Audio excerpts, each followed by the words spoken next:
old CCHA rivals meet for the first time since 2012 tonight, and the first in Oxford since 2009. The Ferris State Bulldogs and the Miami RedHawks tonight. The Bulldogs coming off a 3-1 win versus Colgate on Thursday. Miami coming off a loss and a tie against New Hampshire last weekend. The two old-time coaches going at it tonight will be storyline number one. Head coach Chris Bergeron for Miami is looking for his first win as a Red Hawk head coach, and Bob Daniels enters his 28th season at Ferris State. Oxford, a familiar place for him. He earned a master's degree here back in the 1980s. These two former conference rivals with a throwback on Cancer Awareness and Family Weekend at Miami. I, Patrick Geshan, and Luke West Poley will have the call here from Goggin Ice Center in Oxford tonight. But first, we'll go to our starting lineups and national anthem here at the Goggin.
Welcome to Family Weekend on a Friday night in Oxford, Ohio. Patrick Geshan, Luke West Poley with you here. The Miami RedHawks and the Ferris State Bulldogs on the ice to kick off the Family Weekend action. And Luke, the RedHawks team still looking for win number one on the season. What's the key to getting it done tonight against a Ferris State team who's played just one regular season game? You know, I think the key for the RedHawks so far is they need to get more lines, into that scoring action. We've seen that Bachman and Green can score both for the RedHawks, and that's really been their predominant scoring line. So really, I think to get into this game, they need to start bringing in, guys like Brian Hawkinson and Phil Nyes to really get in on the offense. They've had opportunities, but they really need to get them into a rhythm so that they can start putting the puck into the back of the net more times than they have been, and as a result, maybe come out with a win tonight. RedHawks are playing in their final home regular season series in the month of October. They head to Colgate next weekend, and Ferris State is on the road to begin their first series of the season. They played Thursday night, October the 10th, against Colgate. It was a 3-1 win up in Big Rapids. So Chris Bergeron will be the head coach tonight against a former CCHA rival in the Ferris State Bulldogs. And like we mentioned at the top, RedHawks and Bulldogs haven't met and dropped the puck back since 2012 in Big Rapids, and the Bulldogs haven't been to Oxford since 2009. We are underway tonight at Steve Coach Cady Arena on Family Weekend. The student section filling up, general crowd as well, as the RedHawks have the puck here on the far side of the ice, trying to get into the zone, but they couldn't. Ferris back the other way. Liam McDougall, the starting left wing, fired a shot high slot over the net on Ryan Larkin. And Ferris State will try to get this one up to the right point, but the pass picked off by Karch Bachman. In over the Ferris line, left side. Tried a little pitch play to go around the defender. Instead, the loose puck went to the corner. Casey Gilling gets it up to Anderson Art at the line. Grant Frederick tried a shot, blocked down immediately. Able to keep it in the zone momentarily. Ferris gets it back to center. Jake Transit in over the line for the Bulldogs. Fires a weak pass to the net that is patted away by Ryan Larkin to the far corner. And the Bulldogs back on the puck again. Cole Norris up the near side, trying to center one across the zone. It was Lucas Finner there for Ferris State. They couldn't catch the pass, and the RedHawks get it out the left side. John Sladek in over the line for Miami. He had 2 goals in last week's game against New Hampshire on Saturday night. A 4-4 tie. The RedHawks and Wildcats skated 2. Couldn't control the puck behind the Ferris net, and Bulldogs can't break it out. They played it off the back of number 9, Lucas Finner, who was trying to get the pass. So the RedHawks keep it in momentarily. Derek Dashke gives it off for Christian Moe's left point. Squirts out to neutral ice. Jack Clement, the freshman, will play this one in from center for the RedHawks into the near corner. Miami gets a full 5-man change. The third line is going to be out there. Ferris State controls in their own end. Sam Clark gets it out to center. It was played there by Tom Lutz. Now back, the RedHawks take control in the neutral zone. Phil Neisen over the line left side. Dodges a defender behind the net, nearly fell down. Gets it up to the far point. Derek Dashke couldn't handle the pass, and a 2-on-1 developing the other way. Tom Lutz down the left side. He's going to fire it, and Ryan Larkin made a glove save on that shot.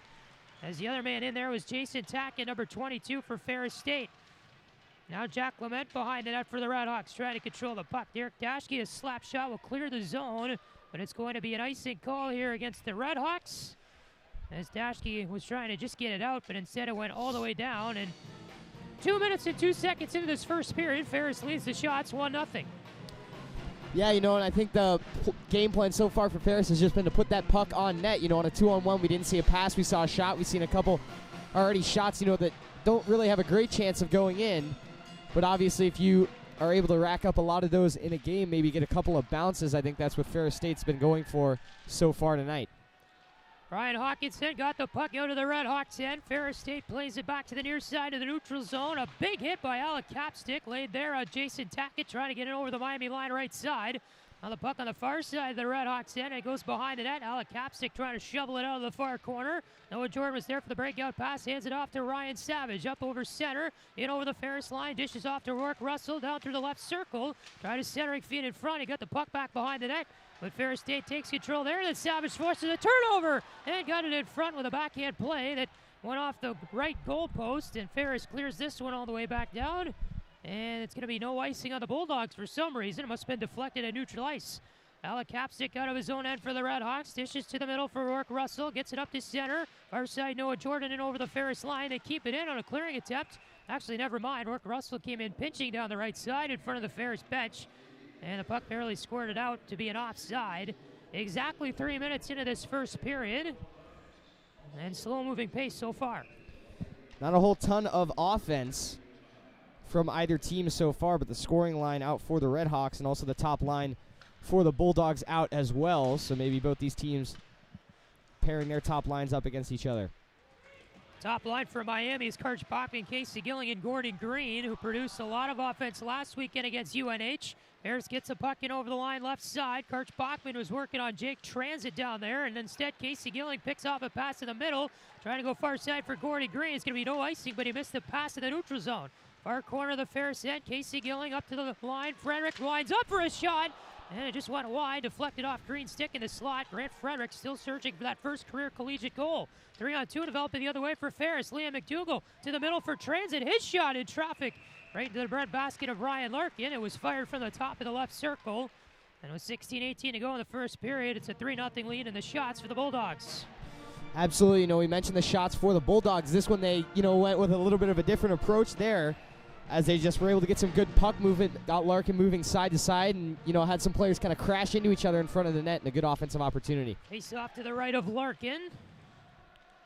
Cole Norris will get the puck far side for Ferris. He got it up to the line, and they fired it from the left point, and it was taken there by Hunter Wendt. Now it's in the middle of the neutral zone. Rocks take control. Ben Lown dishes far side. Dashkeen over the Ferris line. Goes down to the corner. Shovels a pass behind the net. Christian Mose up to the left point for Jack Clement. Fires it back down the left half wall and behind the Ferris net. Mose met the puck. Gave it off to Lown. Back to the left point. Dashkeen across the line for Clement. Into the slot in front. And Ben Lown got his stick on it for a second, but couldn't get a clean shot off. Sladek gets it on the near point, and they score!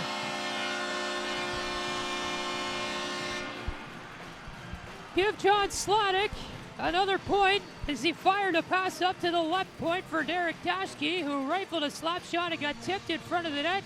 And it beat the goaltender for Ferris State, Carter McPhail. And Miami takes a 1-0 lead with 15:42 to go in period number 1. Yeah, this is a good play. Just some traffic in front of the net and tipped. And this line's really had an awesome start to the game. John Sladek really had a good first shift. He forced a turnover off a forecheck, and they're just doing some work down low and earns himself an assist. So great start for the RedHawks, and especially that Mose, Lown, and Sladek line as they take the 1-0 lead here. Ferris gets the puck in the zone on a dump-in attempt right on Ryan Larkin, who gloves it down with 15:27 to go in the first period. And a play that happened so fast, and so far, Luke, I'd say the RedHawks have the momentum in the offensive game going just like that. Absolutely. They've worked really hard in the offensive zone so far, and they've, I thought, controlled the puck really well. They haven't done many, chip plays or anything like that, dump and chase and try and work below the goal line. They've played more possession, and I think that's paid off for them so far as they've, really dominated when they've had the puck in Ferris's zone. So a face-off here is going to be to the right of Ryan Larkin. They give the goal to Ben Lown, who tipped it in front of the net. Dashke an assist, so had Sladek.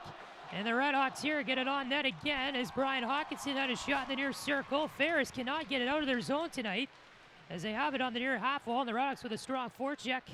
Ferris still able to get this one out to center on this particular clearing attempt, and we're going to have a penalty here on Miami as coming down the right side of the RedHawk end was number 8 for Ferris State, the puck carrier. Or actually, it was Lucas Finner, number 9. Anyway, he got hooked up by Rourke Russell. We'll get our call.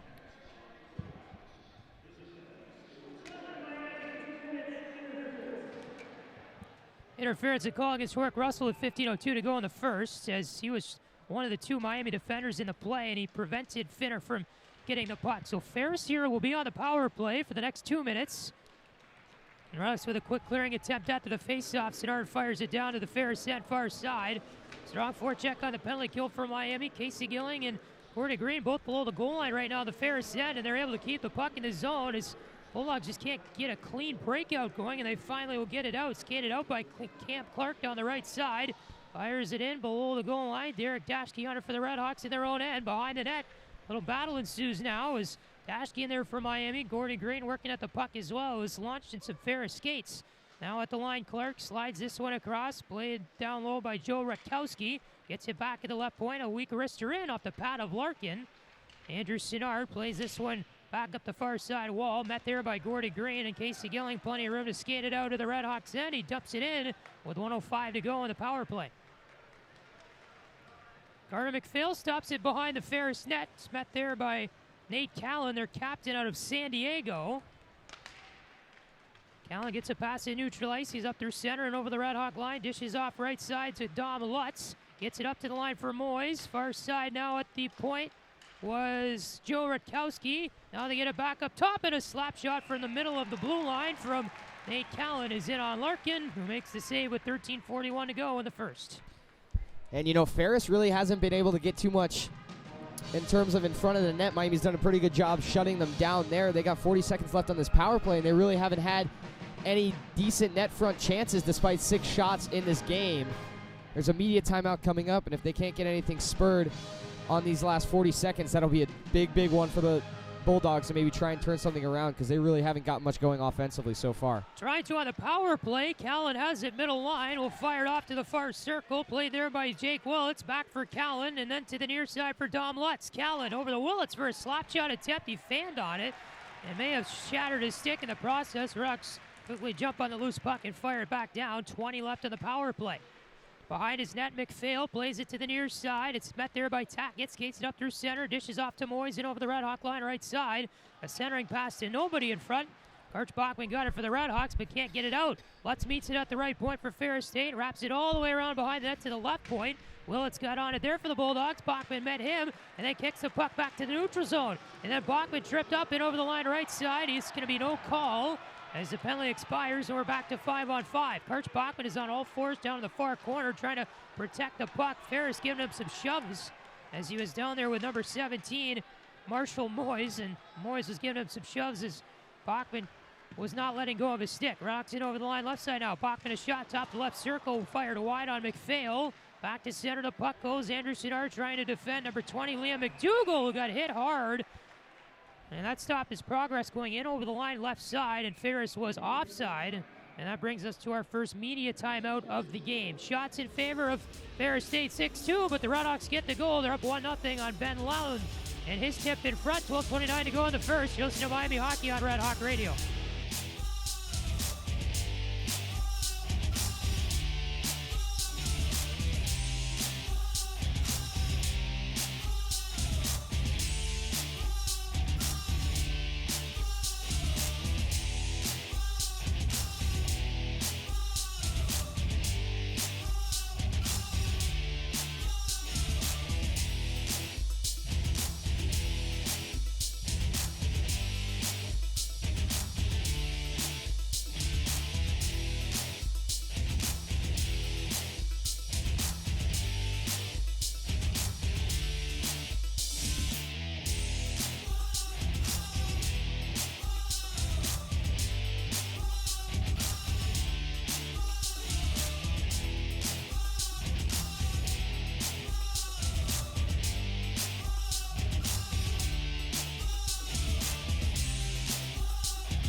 Ben Lown's goal, the difference so far. The Redhawks leading Ferris State by a score of 1-0 with 12:29 to go in the first. And a neutral zone face-off about to come up on the left side of the ice in front of the Redhawks bench. It'll be Casey Gilling to take it against Dallas Tulik. And the Redhawks win it back to their own end. Andrew Sidar skates it up to the Ferris line and tried to dump it in, and he did, but the Redhawks had a few men go in too early, and Casey Gilling touched the puck in his zone, and they're offside.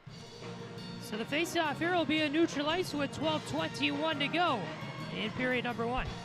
Not quite sure what some of the Redhawks were thinking there as that puck was about to be dumped in. There were two guys already deep in the zone waiting to, receive that pass. That was way offsides there, and they're going to have to regroup. Neutral zone face-off won by Miami. Sidar got it back for Frederick. Plays it into the near corner of the Ferris end. Carter Johnson works it free for the Redhawks. Hits it behind the net. Noah Jordan wraps it up far side. Grant Frederick on the puck. Played it in from the line behind the net. Carter Johnson was on it for the Redhawks. Ferris took it back, then turned over the left circle. Noah Jordan picked off the breakout pass from Tulik, but he got it back from Jordan. Now they're in over the line right side as it was Kowalski who couldn't keep it in for Ferris. And then Frederick back with it in the Redhawks zone end. Frederick give and go with Sidar. D-to-D pass. Plays it up in front of the benches. Noah Jordan tipped it in for no icing, and the Redhawks got it deep in the Ferris zone. Camp Clark in the corner. Ferris just cannot get it out of their own end tonight, Luke, as they're having trouble this time. Redhawks with a very strong forecheck, and that was one of the weaknesses Ferris presented on the video this week.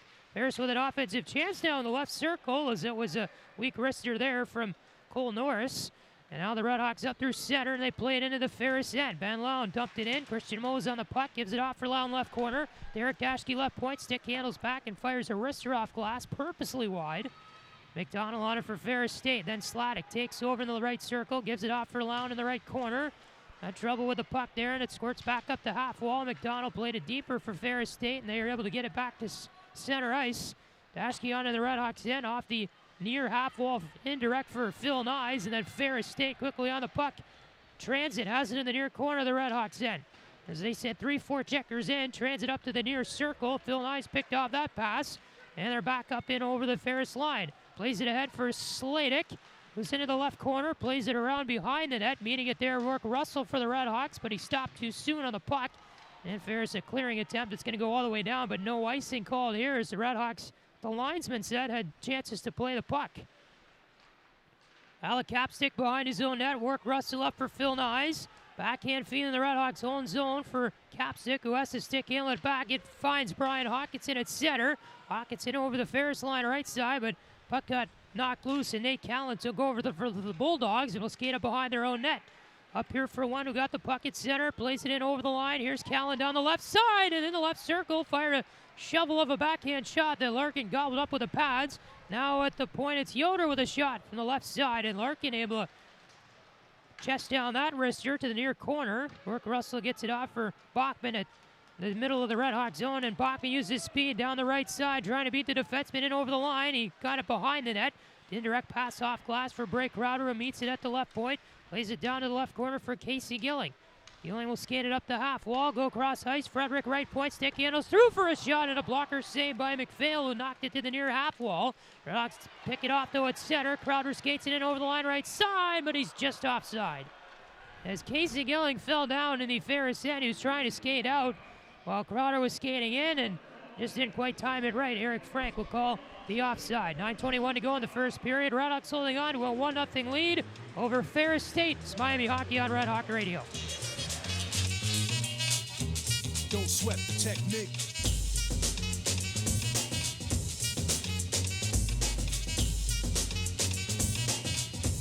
Don't sweat the technique.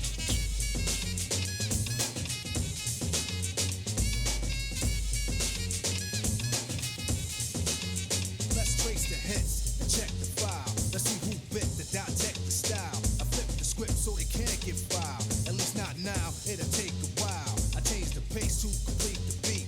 I drop the bass to MCs get weak. For every word they trace is a scar they keep.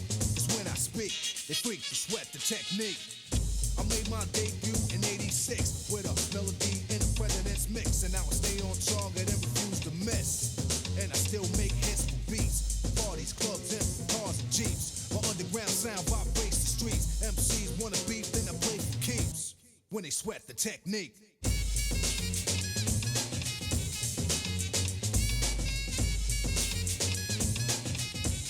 Don't sweat the technique.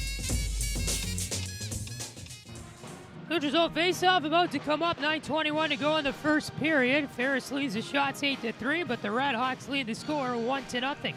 Casey Gilling will go against Dallas Tulik. In the face-off, a bit of a struggle for both of the players, but the RedHawks clap it into the Ferris end, and it's picked up there by Blake Eveno out of Shelby Township, Michigan. Up to the left point, a clearing attempt blocked down by Dashke, sends a wrister in, and from the line, glove down by McPhail with 9:09 to go in the first. Yeah, right now we see the top line out for the RedHawks, but, with the way that Ferris has, tried to break out the puck in Miami's strong forecheck, wouldn't be surprised if we see that, fourth checking line maybe get a few more shifts as they got a lot of size and physicality, and Ferris has really struggled to get the puck out so far. Gilling a clean win left circle, got it back to Clement, who fires it near point wide. Now up to the left point, Dashke a wrister in again, and into the glove, or the breadbasket rather, of McPhail. As Dashke tried to go 5-hole that time, and McPhail just squeezing the legs in time to keep it from squirting through. That's the fourth RedHawks shot of the night. And the top line for Miami of Bachman, Gilling, and Green is going to go off the ice in turn for the Ryan Savage line, the fourth line tonight. And his wing partners are Carter Johnson on the left and Noah Jordan on the right. Physical line for the RedHawks might try to generate some offense. Jack Clement, a shot from the left point off the draw, went wide to the right. And Ferris takes it back here in their own end. Behind the goal line, Cam Clark will play this one all the way back down the ice, but it hit a few bodies, and so no icing. Jack Clement will grab it for the RedHawks. Plays it up to the neutral zone. Noah Jordan, cross ice feed. Dashke over the line left side. Fires a shot purposely high and wide. It came back on McPhail, who sticks it back behind the net. Ferris will take it over there. Cam Clark clearing attempt, blocked out. Jordan got a feed in front and tried to center for Savage, but it was too far in front of him. Savage now with the puck in the near corner, shoved off there by Oscar Andren. Savage now gets tripped up, trying to come out of the left corner with a puck, and that's going to be a tripping penalty against Ferris State. Hooking actually is going to be the call, as Savage trying to work his way to the net, and he got tripped up trying to move there from the corner. And that play, we'll get the call here. That play was created by that fourth checking line, as I mentioned, getting a forecheck and able to keep that puck in. You know, you got Carter Johnson and Noah Jordan, two, the big forwards on the wings. And, you know, when you see Ryan Savage, you know, you see he's only 5'11", you know, which is considered small for that line, but at 180 pounds, you know, obviously a big guy in him there. So a checking line here for the RedHawks that's causing some havoc on the forecheck early. Eric Daschke could keep it in at the middle of the blue line for the RedHawks, and they're going to have to regroup and neutralize. Gordon Green in over the line, left side, handed it off for Bachman, who got it deep into the corner. Savage after it there with the first power play unit out for the RedHawks. Gilling up to the right point. Daschke skates over to meet the puck from keeping it from going out, rather. Gordon Green meets the puck left half wall. Bachman behind the net, plays it up to the right point for Daschke around the boards. Try to keep it in, but instead Ferris able to block that attempt along the boards, and they get it back to center. Green gets the puck quickly, and neutralized for Miami. Savage dances his way through the slot. He gets tripped up again, and the puck back up in the high slot now as Savage just couldn't get a shot off there. Green cross ice, right point Gilling. Sets up Green middle line. Now to the left point, Daschke kicks the pass, then back for Green, plays it over to Gilling, back for Green again. He's at the middle of the blue line, skates it to the right side, off the right half wall. Kirch Bachman skates over to get the puck. Leaves it for Gilling, right point, cross ice. Daschke up the top, the left circle. He faked a slap shot. Instead, gave a pass over to Green. Now Green, very high slot. Wrist shot blocked down by Yoder. Gilling got the puck right point. Yoder takes over there, and he's going to have maybe a breakaway down the left side and over the line. Gilling lays a slash on him. Yoder couldn't get a shot off, and a penalty's going to come out of that as Casey Gilling tried to touch up the puck, but Zach Yoder, the 6'5", 203 redshirt senior, kept it for a second. Then Gilling got the chance to touch. And so Casey Gilling's going to go for slashing here as he allowed Yoder to exit the zone with a puck and then gave him two hands when he was trying to get a shot off. The ref mic a lot louder this weekend than it's been in past weekends. Tim Walsh announcing the slashing call, and we'll go 4-on-4 for 36 seconds. Yeah, you know, and that was a great job there by Zach Yoder. He was able to just press his body up against the boards, flush block that shot, and the ensuing breakaway he almost had draws a penalty and negates the power play for Miami. So great job there by Yoder just to get that puck out of the zone and create an opportunity for himself. More ice out there now with a 4-on-4. Ben Lounden over the Ferris line, played it up to the far half wall, back for Capstick, who got shoved off right after he got it back in the zone from the right point. Phil Nyes makes a nice move in. He tries to go to the net but couldn't get a shot off. Ben Lounden back for Russell.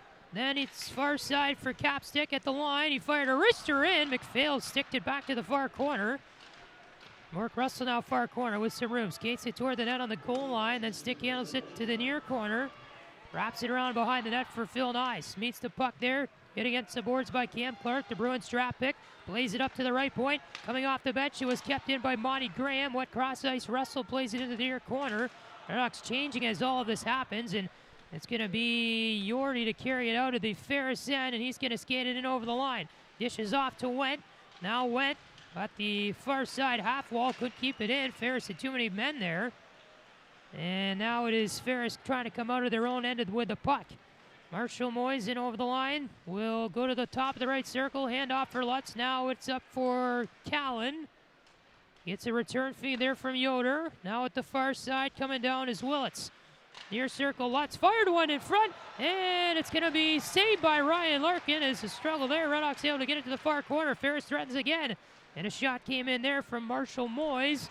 That was taken back over by the RedHawks after a pad save from Larkin, and they send it all the way back down the ice. And Larkin a bit kind of turned around there. He tried to go into the butterfly and ended up kind of twisting something with his pad and landing on his back. So lucky he was able to keep that one out of the net there as Ferris had a good opportunity. Eric Daschke in the near corner for Miami, trying to get the puck out of their own end with 3 seconds to go on the Gilling minor. Now we're going to be back to 5-on-5. So the RedHawks kill off that shortened penalty. And Gordon Green gets it for the Miami, and they're going to have some men in the neutral zone. In over the line, dishes off, Bachman left circle with a rip. And McPhail able to hold that against his chest. And we'll get the stoppage with 4:40 to go in the first period. Good rebound control there with a little 3-on-2 the other way for Miami after the penalty. Shots are even at 9. RedHawks on top 1-0 over Ferris State. 4:40 left, period number 1. Miami Hockey on Red Hawk Radio.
Face-off will come up here to the right of Carter McPhail, the freshman, 5'10", 175, Ferris State goaltender out of Fenton, Michigan. Making his first career start tonight in place of their usual starter, Ronnie Salomon-Kangas, who sits on the bench for Ferris State this evening. Nice pronunciation, Patty. Thank you. Didn't even look at the guide. Rourke Russell behind the RedHawks net after Ferris cleared it. Carter Johnson and over the line left side on a dump in. Noah Jordan meets the puck left corner, but he got bodied by Zach Yoder, who gets the puck back for Ferris State. And Ferris with trouble trying to push this forward from their own line. Kowalski hands it off. Now Dom Lutz down the right side, and he fires a shot over the net. Noah Jordan on the puck for the RedHawks, in over center, then the Ferris line. He's got numbers the other way. He fires a shot off the post, and it goes in! Noah Jordan will pick up career goal number 1 on a rush play there, and the RedHawks take a 2-0 lead with 4:05 to go in the first period. And this is just blown coverage here from Ferris in the D zone. I mean, you got Noah Jordan. He's able to attack the zone with a little bit of speed, not a whole lot though, and went the entire way like he was going to pass that puck and was kind of positioned in between two defenders for Ferris. And they both just kind of stood there and said, "You get him, no, you get him." And Jordan walks right in and just picks the top left corner right out for goal number 1 on his career. So some blown coverage there for Ferris State, and maybe time to get their act together a bit here late in the first. Carried it from the Miami line all the way down the ice. It went off the inside of the post and then got kicked back in. There's Noah Jordan, his first career collegiate goal, and the sophomore out of Toronto gets the RedHawks up 2-0 here late in the first. Ferris State threatening now, a shot off the near post by Jake Transit with a top line out there. Now it is Clark with a shot from the right point. Rebound picked up by Ferris. McDougal trying to come in with a loose puck, and instead he was blocked down before it could get to Ryan Larkin. Christian Mose plays it in over the Ferris line far side. They get it behind the net. John Sladek rather hit hard there behind the cage by Kowalski, and then they get it back in front. Sladek couldn't get his stick on the puck on the centering pass attempt. Rocks now with the puck in the near corner. Monty Graham on it, skates it behind the net, dishes off far corner for Phil Nyes. Stops there, makes a nifty move in the circle, but got shoved down hard by Jake Transit. And now Ferris will carry the puck in over the line right side. Kowal Norris will dish this one back to the right point. Barely kept in by Yoder, who plays it behind the net. Hunter Went was there. Now it is Yoder. And then he gave it off to Oscar Andin. Gets it in the middle, and Rocks or Bulldogs couldn't touch it there. It goes all the way back down to the Ferris end with 2:37 to go in the first period. And Captain Nate Callan passes it out to center for Ferris. They get it in over the line right side, and moving down was Finner. And he tried a backhand shot, but instead ran into Larkin and went wide. RedHawks now with a 3-on-2 the other way. Dashkin over the line left side. Meets it in the circle. A centering feed in front, but too far in front for Brian Hawkinson. Bachman gets blown up in the middle of the ice trying to dangle around a player. They get a shot in. Killing the rebound in front. Bachman scores!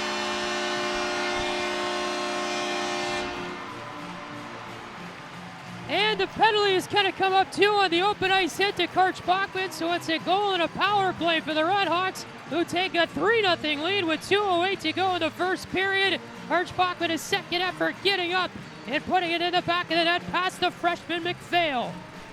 Yeah, and you know, Bachman's been a huge leader for this team so far this season.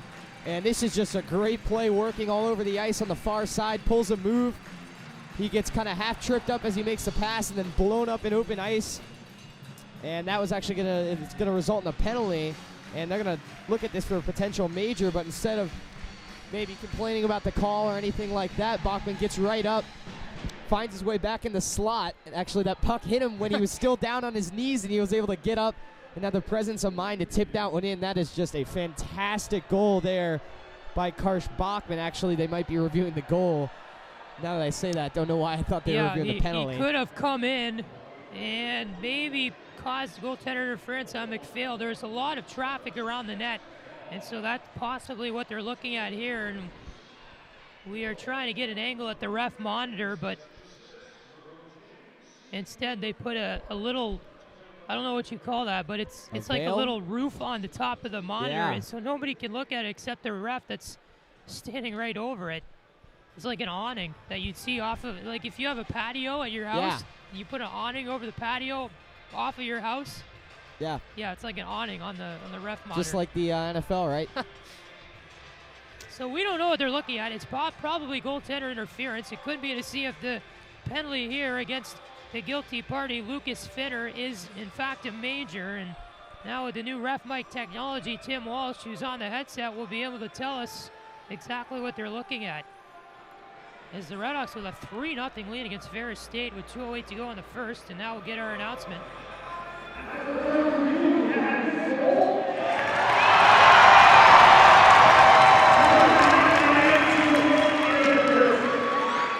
Said number 9 Miami 2 minutes for interference after announcing it was a good goal, but it's actually against Ferris State, and that is Lucas Finner, an interference minor. So the RedHawks get the goal, and they're on the power play, up 3-0 with 2:08 to go in the first. And the center ice faceoff won back by Ben Lown. Rourke Russell plays it up for Phil Nyes, and then to center ice, Sladek with a dangle at the center ice dot, and then Ferris got a hold of that loose puck and played it all the way back down. A full crowd here on Family Weekend, and they have had plenty to cheer about so far. Rourke Russell calms down a bouncing puck at center, plays it down and over the line. Rutkowski was there in the near corner for Ferris, and they're trying to work it out this near half wall, but Russell meets him there twice to keep it from going out of the zone, coming down from the left point. Rutkowski now behind the Ferris net. RedHawks with a very strong forecheck, and that's been the key to success so far. Ferris able to clear the puck here after Nyes lost control. Now Russell gets it here in the near side RedHawks end. They're going to skate it out. 1:12 to go in the power play. 1:18 to go in the first period. Bachman in over the line. Gets it a tour of the offensive zone as he skated all the way behind and then up to the far point. Now Dashke dishes right point for Gilling. Stick handles his way over to the line, and then Dashke got it back, and now Green near point. Dashke fired a one-time slap shot, and the rebound played wide. Gilling far half wall up for Dashke right point. Skates it back to the middle, back for Gilling. Down low for Bachman, comes out of the near corner with a puck. Now Gilling far point, Dashke middle line. Near circle for Green. Skates it up to the line. A little shot there, get blocked down. RedHawks get it back for a second, and then Ferris State went a long pass forward. He's trying to go for a breakaway feed to Marshall Moyes, but too far in front of him. Went to the far corner, RedHawks end. 30 to go in the period, 22 in the power play. Green up through center. Stick handles this way, past the defender. In over the line, dishes off. Bachman left point. Center feed blocked down, went back to Dashke, who's at the right point. Now he will switch spots with Gilling, who plays it around behind the net. Bachman near half wall. Dodged a hit up to Green. Now in the slot, Savage a shot over the net. Came back down, and Bachman gloved it for the RedHawks. Gilling for Bachman far side. 4 seconds to go. Gilling far half wall. A pass got blocked. Bachman now trying to just carry it out. And the horn will sound. And the Miami RedHawks, Luke, after 20 minutes in the Friday night game against the Ferris State Bulldogs, have put together a very impressive first frame. Absolutely. This is the best period of hockey we've seen Miami play, all season, and, by far. Maybe even going into last season, this is the best we've seen them play in a long time. I mean, this is just fantastic. They're forechecking hard. They're playing physical. They're moving the puck, and they have all the possession. I mean, Ferris State has no momentum right now. And, that review actually was big for the Bulldogs, because I kind of signaled to you after that goal, maybe time for a Ferris State timeout after Miami put 2 quick ones in. Ferris State did look a little bit better after that first goal.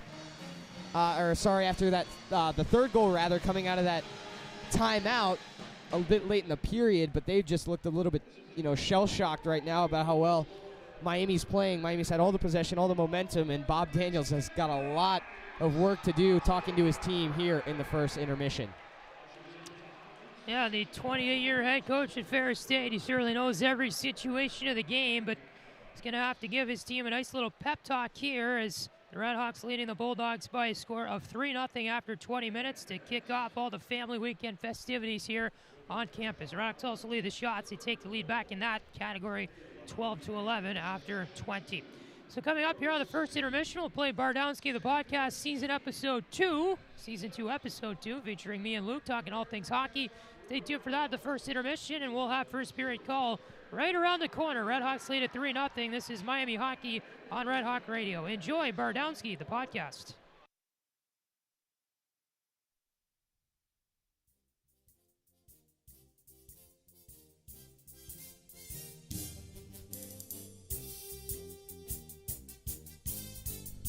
Week 3 of the college hockey season, and here in the intermission of the game between the Miami RedHawks and the Ferris State Bulldogs here on Bardowski the Podcast. Luke West Poley here and Patrick Geshan alongside me. And Patrick, we got a good game going on right now in the college game. We'd like to talk about how Miami started off their season so far, 0-2-1, so maybe not 100% how they wanted to start their new era with Chris Bergeron, but we've definitely seen some good streaks from them so far in these first few games. It's going to be a process, Luke, and I think we saw, I think in the first 3 games we've seen different levels of play from this team. The BG game, we saw a little bit of what I think they want to look like. The Friday game against UNH, I think we saw a little bit more of what they want to look like. Saturday, we saw a lot of what they want to look like, but still not the full picture. And I think Saturday night against the Wildcats New Hampshire, they played, to me, what was a strong 45 minutes. And that game was 65 minutes long because of overtime. And they always want to say, well, you got to play a 60-minute game. I thought we saw a 45-minute game for Miami on Saturday. And I think, Luke, what fans have to realize is that it's a process. It's going to take a while. It's not an overnight change. Just because they have a new coach does not mean they're going to be instantly successful. And so it's about communicating what each coach and what each player wants out of this new change and how they're going to adapt and communicate with each other. And I think that's the biggest thing to realize going into this new season. It's going to take time. It's going to be a process. It's not going to be a winning season probably for Miami. A lot of fans expect it to be. I'm going to tell you right now, it's probably not going to be, just because this adjustment is going to take time. So, but for me, Luke, I feel like we've seen a lot of progress in the last 3 games. Probably this team is actually ahead of where they should be right now. And so it'll be interesting to see tonight if Chris Bergeron can pick up his first win as Miami head coach against a team that he coached previously in Ferris State Bulldogs in the WCHA and in the CCHA as an assistant coach with Miami. Absolutely. I think that it's interesting how you talk about that progression. We've seen a lot of good things from the RedHawks here in the first few games, and you mentioned playing a 45-minute game. I think they played probably 30 of those minutes in that first Bowling Green game. Then they kind of upped it to maybe split the difference at 38-ish, and now it's up to 45. So maybe trying to put together that full game is going to be a talking point for Chris Bergeron to his guys in practice in the week leading up to the games this weekend. And on the Ferris State side, they have one win this season in their only game. I believe that was against Colgate. And Ferris State, Miami hasn't seen this team in a long time. Both these teams have never won a national championship. However, both these teams have experienced losing in a national final before, as Miami fans would probably not like to hear mentioned ever again. But it did happen. And so Ferris State, these teams played each other a lot in the CCHA era and a few years back, and when Bergeron was the assistant coach of this team, and it should be a good matchup to see these teams meet again for the first time in a little bit tonight. Yeah, it's going to be fun to play an old CCHA rivalry, kind of throw back to those good days back in that league, which ended its existence in 2013. Last time Ferris State's been to Oxford has been 2009, Luke, and the RedHawks sweeping that weekend. Last time these two teams met was back in 2012. RedHawks played at Big Rapids in the the last season of the CCHA, rather early on in that 2012-2013 campaign, where the RedHawks did go on to win the final CCHA regular season championship. But the last playoff appearance between these two teams was 2011. They met at the Joe Louis Arena for the CCHA third place game back in 2012. 2011, Miami won the Mason Cup against Western Michigan. So 2012 was the last playoff matchup between these two teams up at the Joe. But it's always good to see kind of one of your old conference rivals come back. And a lot of people miss the CCHA. I'm one of them, I'll admit. And so it's always nice to play a team that's within bus distance of you. To play a team where there's blood before and an old rivalry and things like that. And I'll be interested to see, Luke, what Ferris State head coach Bob Daniels has to say about this rivalry. He's been the Ferris State head coach. This is his 28th season, and so he's been around forever. And he actually earned a master's degree from Miami back in the 80s. So he's been on that CCHA train for a while, and it was probably hard for him to adjust to this whole new league thing and all that. But, it's always good to have an old rivalry in your barn to play. Absolutely, and I don't think you're alone in missing the CCHA. I'm also one of those people. It was a great league indeed, and I think the RedHawks are going to be excited to kind of reinvigorate a little bit of that blood from many years ago tonight. So we talk about college hockey now. We're going to switch gears over here to the National Hockey League in the first, 2 weeks or so of the season. And we've seen definitely some talking points, some things that have stuck out. So what's stuck out for you in the Eastern Conference so far in terms of what you've seen just off these teams' first performances? I think just the New Jersey Devils, and they haven't been able to convert anything. And obviously they had a huge win last night against the New York Rangers in that Hughes Capo Caco battle or whatever it's called now. But I think they've been just one of the major disappointments, and it's kind of a similar scenario to what we're seeing in Miami, Luke. You bring in all these new players, and you expect it to work and gel right away, but it takes time to develop that chemistry between Jack Hughes and Wayne Simmons, or, between Taylor Hall and Andy Green, and Blake Coleman in the mix as well. It just takes time in New Jersey, and we've seen a lot of good things from them so far, but I feel like they've just been a huge disappointment in how they've played over this very young season so far. And I think everybody was expecting Jack Hughes on that team now. He's going to make a huge impact right away. He's made some sort of impact already on that team, but not as much as I think fans were hoping to see on the ice. And so I think, Luke, we've seen a lot of great storylines come out of the Eastern Conference. We've seen Toronto do a lot of great stuff in their game. They're coming off some pretty impressive wins, although kind of a bad loss for them in Washington the other night. The Boston Bruins have started off really well, and they had a great game last night against Tampa Bay, falling in a shootout. But I think so far your biggest headline out of the Eastern Conference are the New Jersey Devils and their failure to put the puck in the back of the net and play hard hockey against some teams in the Metro. Absolutely. You mentioned there's a lot of storylines in that. Hughes has no points, and really a star for that team so far has been Blake Coleman. I mean, he's been fantastic for the Devils so far, Miami alum. We like to stick as many of those in the podcast as we can, when we're just talking about these NHL teams. And then also, Jack Hughes, only 1 point right now as an assist last night. The puck kind of came off his backside there. It wasn't even off his stick, so just a bit of a weird way for him to earn his first point. And, I think they've just been a disappointment. If you're a fan of the podcast, I picked them as my Stanley Cup favorite, and just through the first 2 weeks, even though we haven't, seen, necessarily cup-winning effort from them, I don't think my thoughts change, but I think that it's definitely after a really, really slow start time to really get it in gear and try and, recover well for the New Jersey Devils. Yep. So switching gears to the West here, we've seen an Edmonton Oilers team that I think people didn't expect to do as well as they have starting the season. So a bit of a polar opposite situation of the New Jersey Devils. They've been really, really good to start the season with, not as much talent on the team, maybe on paper, as we thought some of the teams that would be, better had. But they do have, James Neal's been very good to start the season. And, obviously with McDavid, they've just been really, really good in playing as a team to start off. I think James Neal is a very big surprise for this Edmonton team, and everybody wondered how long it was going to take for him to adjust playing in Edmonton. But he leads them in goals right now. 8 goals, 1 assist, 9 points through their games. They're 6-1-0, so through 7 games. Playing tonight a Detroit Red Wings team that started off very well and has struggled as of late.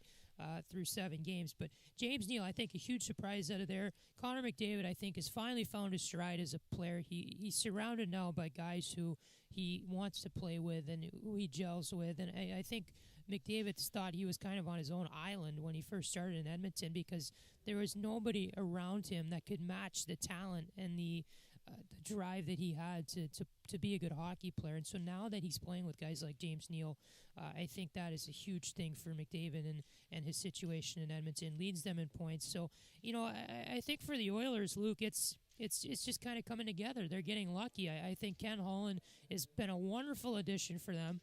I really don't think that they could have hired a better general manager than Ken Holland, and I think it just came at a better time. Couldn't have come at a better time. Kind of interesting storyline tonight, though. They play home to the Detroit Red Wings at Rogers Place for a 9 o'clock face-off, and Holland will be playing in his first game against his former team, actually general managing for his first game against his former team. So that'll be a very interesting storyline tonight out of Edmonton, but the Oilers just continue to climb. The question is, can they keep it up? 6-1-0 through 7 games. It's an 82-game season, so are they able to continue that through this year?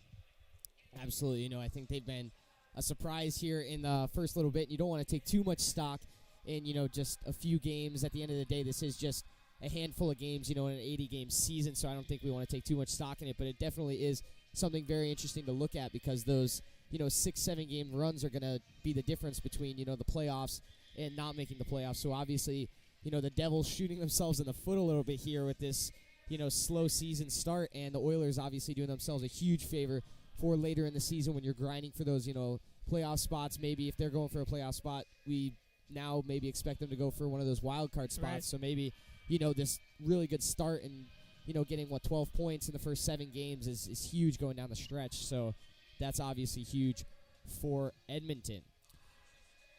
So our next episode of Bardowski the podcast, and we will be back tomorrow in the second game of this series in the first intermission between Miami and Ferris State. Also, we'd like to remind you there's a football game on Red Hawk Radio at 2 p.m. Miami and Northern Illinois. 2:30. 2:30 kick. Miami against Northern Illinois for family weekend here. So we'll be back here with the second period in just a moment. You're listening to Red Hawk Radio. It's Miami and Ferris State.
Second period about to get underway here between the Miami RedHawks and the Ferris State Bulldogs. Miami with a 3-0 lead over Ferris State. As we're about ready to begin period number 2. RedHawks lead the shots 12-11 in that first period. Both teams over 2 on the power play. And so the faceoff will be here at center ice to begin things in the second. RedHawks moving left to right across your radio, and they get it up to center and over the Bulldog line. And on the puck behind the net, Casey Gilling trying to keep it in his skates against the boards. RedHawks in the offensive zone, working against Transit. Transit steals the puck away with a strong stick check. Gordy Green stops the clearing attempt, back out for Gilling near corner. Up to the line for Andrew Sinnard, who played a shot in off a stick, and it deflected up and out of play with 19:36 to go in the second period.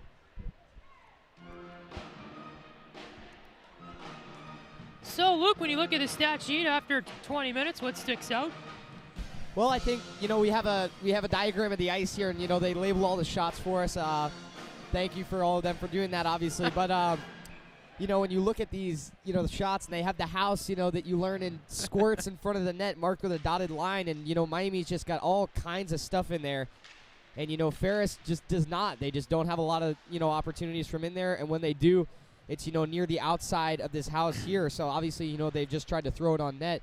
They haven't really had very many good opportunities, but Miami's had a lot in front. You can see that here on the chart here, and as a result, they're up 3 goals. But, I mean, everything that could have gone right for the RedHawks in that first period did. And, while they were also playing well, they had a lot of puck luck as well. And I think while Ferris wasn't playing as well, they didn't have as much puck luck as they were hoping either. So I think it went, definitely the way of the RedHawks for most of that first period. Finner ripped a shot in over the line left side for Ferris. The rebound came all the way back down to the Ferris end, and Ben Lown tried to center it in front for Christian Mose, who came in off the bench, but they couldn't connect on a pass. Bulldogs back the other way and over the line left side. Norris stops at the half wall, goes back toward the point, hands off to a shot here that came in wide for a Blake Evanou, who hasn't seen it much tonight for the Bulldogs, and they try to get it in front. A little stick battle there. Christian Mose wins it, skates it out of the zone for the RedHawks, but Ferris takes it back after Mose was hit. In over the line right side come the Bulldogs. Kowalski try to center it in front. Now Lutz has it in the far side. Back to the line for Willits. And his shot fired wide on the ice of Larkin, who's in the net to begin the second. Phil Nyes, breakout pass. Monty Graham up the left side for the RedHawks, all alone, shovels it in at the line. McPhail played it to the far corner, and instead the RedHawks with a strong forecheck get it behind the net. Phil Nyes centered it in front. Monty Graham missed it. Derek Dashke came in off the bench and fired it from the left point, but a pad save there for McPhail. Dashke left point again, right side Crowder. Little wrister got tipped by Hawkinson as McPhail was sliding the other direction, and the tip barely stopped by his left skate. Now Nyes right circle, trying to carry it all by himself. Dashke gets a loose puck at the line. A shot gets tipped over the net. McPhail trying to keep it there. And a spin around shot this time from Monty Graham, far circle after a feed from Hawkinson below the goal line. Is stopped by McPhail with 17:34 to go in the second period, and a sequence there, Luke, with the RedHawks getting plenty of offensive chances. Yeah, the RedHawks, they're kind of going with a shot and rebound approach, a little bit different than what we saw, in the first period, trying to crash the net a little bit more versus what we saw in the first period, which was more possession, because obviously, maybe McPhail, testing his confidence here, having given up 3 goals on, 12 shots in the first period. That's not a great percentage there, so maybe testing his confidence out a little bit, but he stood tall here and, made some saves, kind of standing up to the RedHawks when they're putting pressure on him and not really sinking into the net here so far early. Harris wins the draw. They get it out of the zone. 2-on-1 the other way down the right side. Lutz trying to center it in front there for Kowalski, but they couldn't connect as it was blocked down by the defender for the RedHawks in the zone. Harris gets it back at center, plays it in. Alec Capstick far half wall, got it up for Tackett.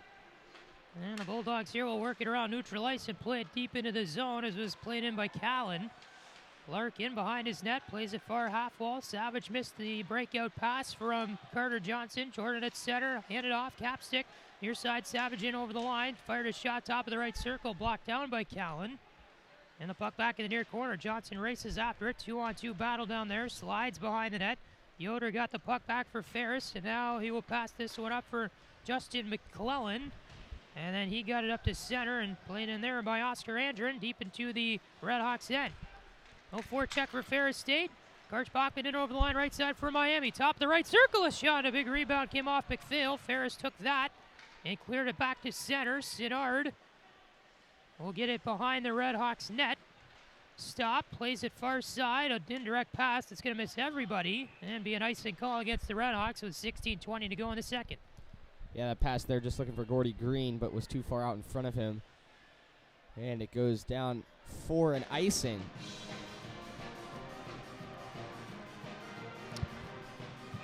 So the RedHawks here with a 3-0 lead, and protecting the lead has not been something they've had much practice on this season.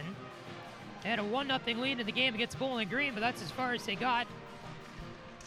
And so now up by 3. We'll see how Miami will be able to protect the lead. It's just not something we've seen them be able to do the past few years with the way things have gone. Ferris works it around center ice, playing it in deep into the RedHawks end. Sidard grabs it for the RedHawks. Gordy Green at center ice. Pass for Gilling, and over the line, middle of the ice, goes toward the far side, stops at the circle, centering feet in front, got tipped down just behind Green. Up to the right point, Green goes to Frederick. Below the goal line, deep for Casey Gilling, far corner, trying to center pass for Green, who is trailing in front, but he'll take the puck now and go to the far half wall with it. In a battle here as Bachman comes in for support, as it's trying to be played out by Finner. He got it to center. Redhawks with a nice regroup. Frederick with a fire shot top of the right circle after going in from the line. And it's stopped up by McPhail. 15:33 to go in the second. Grant Frederick, Luke, someone, a figure that's really interesting to me. Just played just one game last season. In every game this season he's appeared. And he's gotten plenty of shots on net and been a big part of the Redhawks offensive chance production category this season. Yeah, I think that new coach Chris Bergeron kind of wanted to wipe the slate clean from, what maybe the team had, and their thoughts about certain players and how they played and what their, role or spot was on the team. And I think that Fredericks kind of assumed his, new role of being a better defenseman and a better defenseman to create offensive opportunities very well so far. Ferris with a chance far circle. A shot fired in from transit that dribbled wide. Now Marshall Moyes gets it up to the line. A clapper that went wide from Yoder from the right side. Puck back behind the Redhawks net. Ben Lau gets hit hard there by Jason Tackett. And Ferris will get it up the left half wall. Transit back down low. McDougal is centering feet in front. Dashke played it right back behind the net. He was there. Shot in from the line, transit, got it off, and Larkin made a club save, played it back to the far corner. Now Yoder at the line for Ferris State. Right circle, he gets a return feed on a give and go, and the rebound is saved by Larkin, who was pushed it nearly into the net, but he was able to stop his progress. As Ferris State with their best offensive possession of the night, Ryan Larkin able to make the big saves, and with 14:45 to go in the second, Redhawks leading this one still 3-0. You're listening to Miami Hockey on Red Hawk Radio.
Second period, 14:45 to go in it. Redhawks on top 3-0. A face-off here will be to the left of Ryan Larkin with Monty Graham on it for the Redhawks. Taking the draw against Dallas Tulik, and Ferris wins it back, but all the way to their own end and played by Yoder off high glass trying to get it out.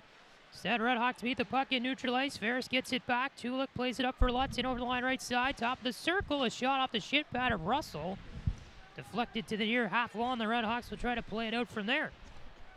Played in by Kowalski, though, as Phil Nyes couldn't quite clear it for Miami. Russell behind his net, plays it to the near side, trying to meet Hawkinson with a puck. Kowalski pinched in for the forecheck, takes it back in the circle, and Hawkinson able to steal away a loose puck. Backhand feed up for Nyes, who gets hit hard in front of the Ferris bench far side. And a little play there is trying to go in the zone was Monty Graham, and trying to stick it away was the captain, Callan. Puck goes into the Red Hawk bench, 14:06 left in the second. Well, the Redhawks go on the road for the first time next weekend. They'll play at Colgate and visit Hamilton, New York. I'm sure it's really warm there this time of year. Games on Friday and Saturday. Friday at 7, Saturday at 4. That'll be the first test for the Redhawks on the road this year. Kind of late, playing 5 straight home games to begin the year. Redkowski came down the left side, couldn't play it into the Redhawks zone. Ferris with a regroup, tackle with a shot as he had a wide open breakaway in the slot after getting a feed from neutral ice. Larkin patted it down. Redhawks trying to work it back to center, and they will, but right into the hands of Ferris State as it was Clark who played it out to center. And now we have a whistle here for a hand pass. And let's see who it's against. Looks like the Redhawks, and the face-off will be deep in their own end with 13:35 to go in the second. And Redhawks on top 3-0. And especially in this last little sequence here, I'd like to say the whole second period, but especially in this last little, 5 minutes or so, we've seen, a new Ferris State team compared to that first period. I mean, that first period, they were not going to, beat any team, at the college level with the way they played, but it's definitely a new team here coming out in the second, and, they've held their ground so far. Ferris State with a puck in the offensive zone. They get it up to the line. A shot from Finner that patted away by Larkin. The rebound was shot on, and he made another save. As Willits that time got it from the left circle, and then the RedHawks cleared this one all the way back down for another icing call. Plenty of stoppages in the second period, Luke, and the flow of it has just been choppy. Yeah, and I think that's kind of played to the advantage of Ferris State. I think, Miami, with them trying to play their possession game, and, Ferris State kind of with their quick shots and things like that, obviously a choppier game favors the team that's able to create offense faster, and I think that's Ferris State. Miami focusing on more quality opportunities while Ferris State focusing on more of the quantity, and while we haven't seen any go in yet, I'm sure they're wanting to get one here soon. Bachman trying to go into the RedHawks zone, dished it off to Green, who was back in neutral ice, and he regrouped for some reason and then dumped it in, and then the RedHawks had to get out. That was kind of a weird play as Bachman passed it out of the zone. Transit up the left side and over the line, dishes off in the slot for a shot there from Moyes. Got blocked down in a skate. The offensive attack for Ferris State has picked up a lot in the last few minutes. As Work Russell here at the far half wall will play this one out to center for Miami, as Bulldogs may have woken up now, and we get a whistle here for a stoppage with the puck in neutral ice. And I don't know what this was called for. Brett Golick, the linesman, gave no signal after the whistle. And now all the referees are talking about something as the puck was lodged right at center ice in a couple of skates against the far boards, which are the benches here at Steve Cady Arena. Face-off will be a neutral ice closer to the RedHawks end. Ferris gets it back and wins it and dumps it in. Work Russell behind his net, trying to play near side for Sladek. And RedHawks trying to get it out. They will. Christian Mose couldn't get a pass from Lown at center, but instead it goes all the way back down into the Ferris end. Went behind his own net, will circle back far corner. Mose with a strong forecheck, gives it off for Yoder. Near side Morris, stick checks it out off the board. Sladek meets it there for the RedHawks. Russell couldn't catch a loose puck. Now up to the line is Morris, and over at left side for Ferris. Capstick got a loose puck. Far half wall for Nyes. RedHawks with a long pass ahead. Sladek could have got a breakaway, but instead it was too far ahead of him. Phil Nyes trying to feed it from the RedHawks end. Yoder trying to slap it out far corner, Ferris end. They get it up to Went. Passes it to the near side for Morris, and over the line left side. Made a nice stick handle at the top of the circle, but a shot there gloved down by Ryan Larkin. A very good snapshot there by number 10, Kowal Norris out of Oxford, Michigan. But Larkin with a glove save to stop him with 11:47 to go in the second.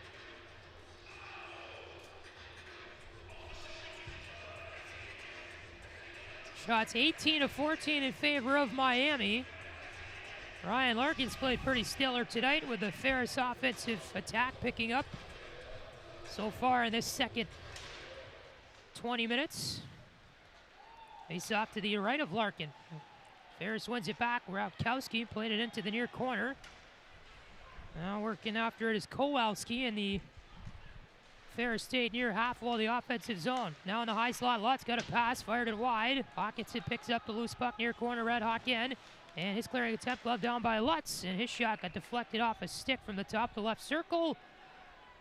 And out of play, and with 11:24 to go in the second, we get yet another stoppage.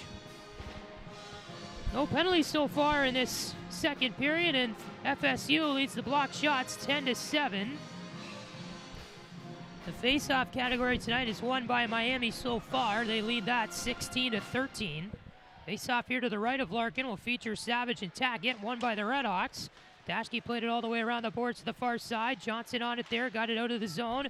Now at center, Jack Clement, the defenseman, in over the line right side for the RedHawks. Down to the far half wall, he lost control of the puck and went behind the Ferris net.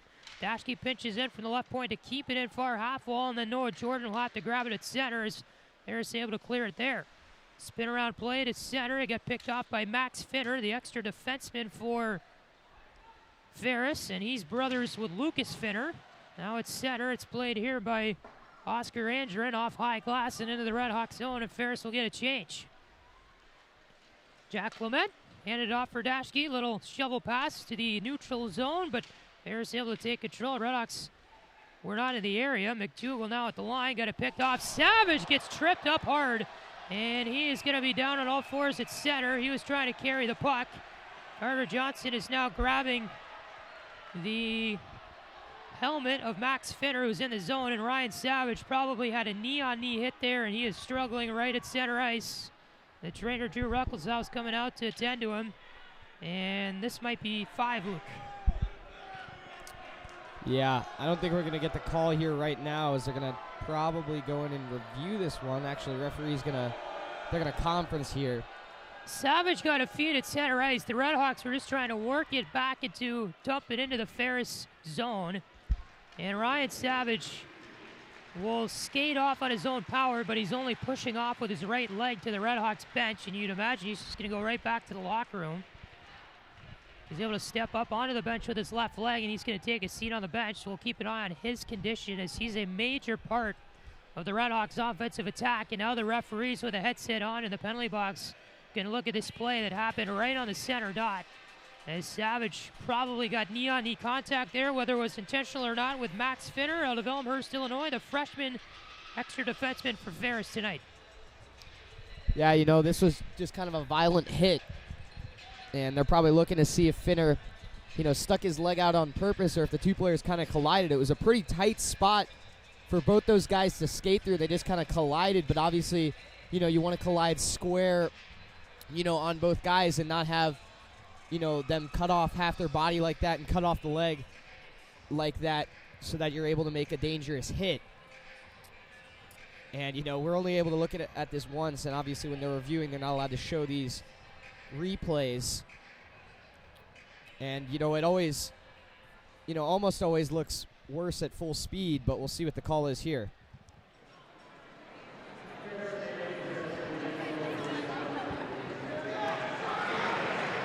You say major? I couldn't quite hear that Nathan one. Wheeler gave the call. I took my headset off, and I still couldn't understand him. It sounded muffled. They need a new sound system at Steve Cady Arena. I'll just be very honest. Penalty time not on the board. A lot of the fans clapped that could hear it, so I'm going to guess it might be 5, although they haven't sent a guy over yet. And this might be a 5, and they're not going to give him a game misconduct, as the penalty time's still not up. And Finner's going to go. He is. They just opened the door, and the extra forward / defenseman Max Finner is going to skate to the Ferris locker room.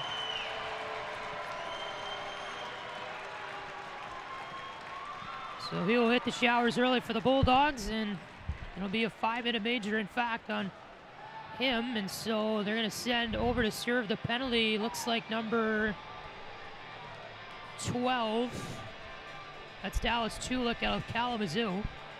So face-off here will be to the right of McPhail. The Redhawks will have their first 5-minute power play of the year. They are 0 for 3 on the power play tonight.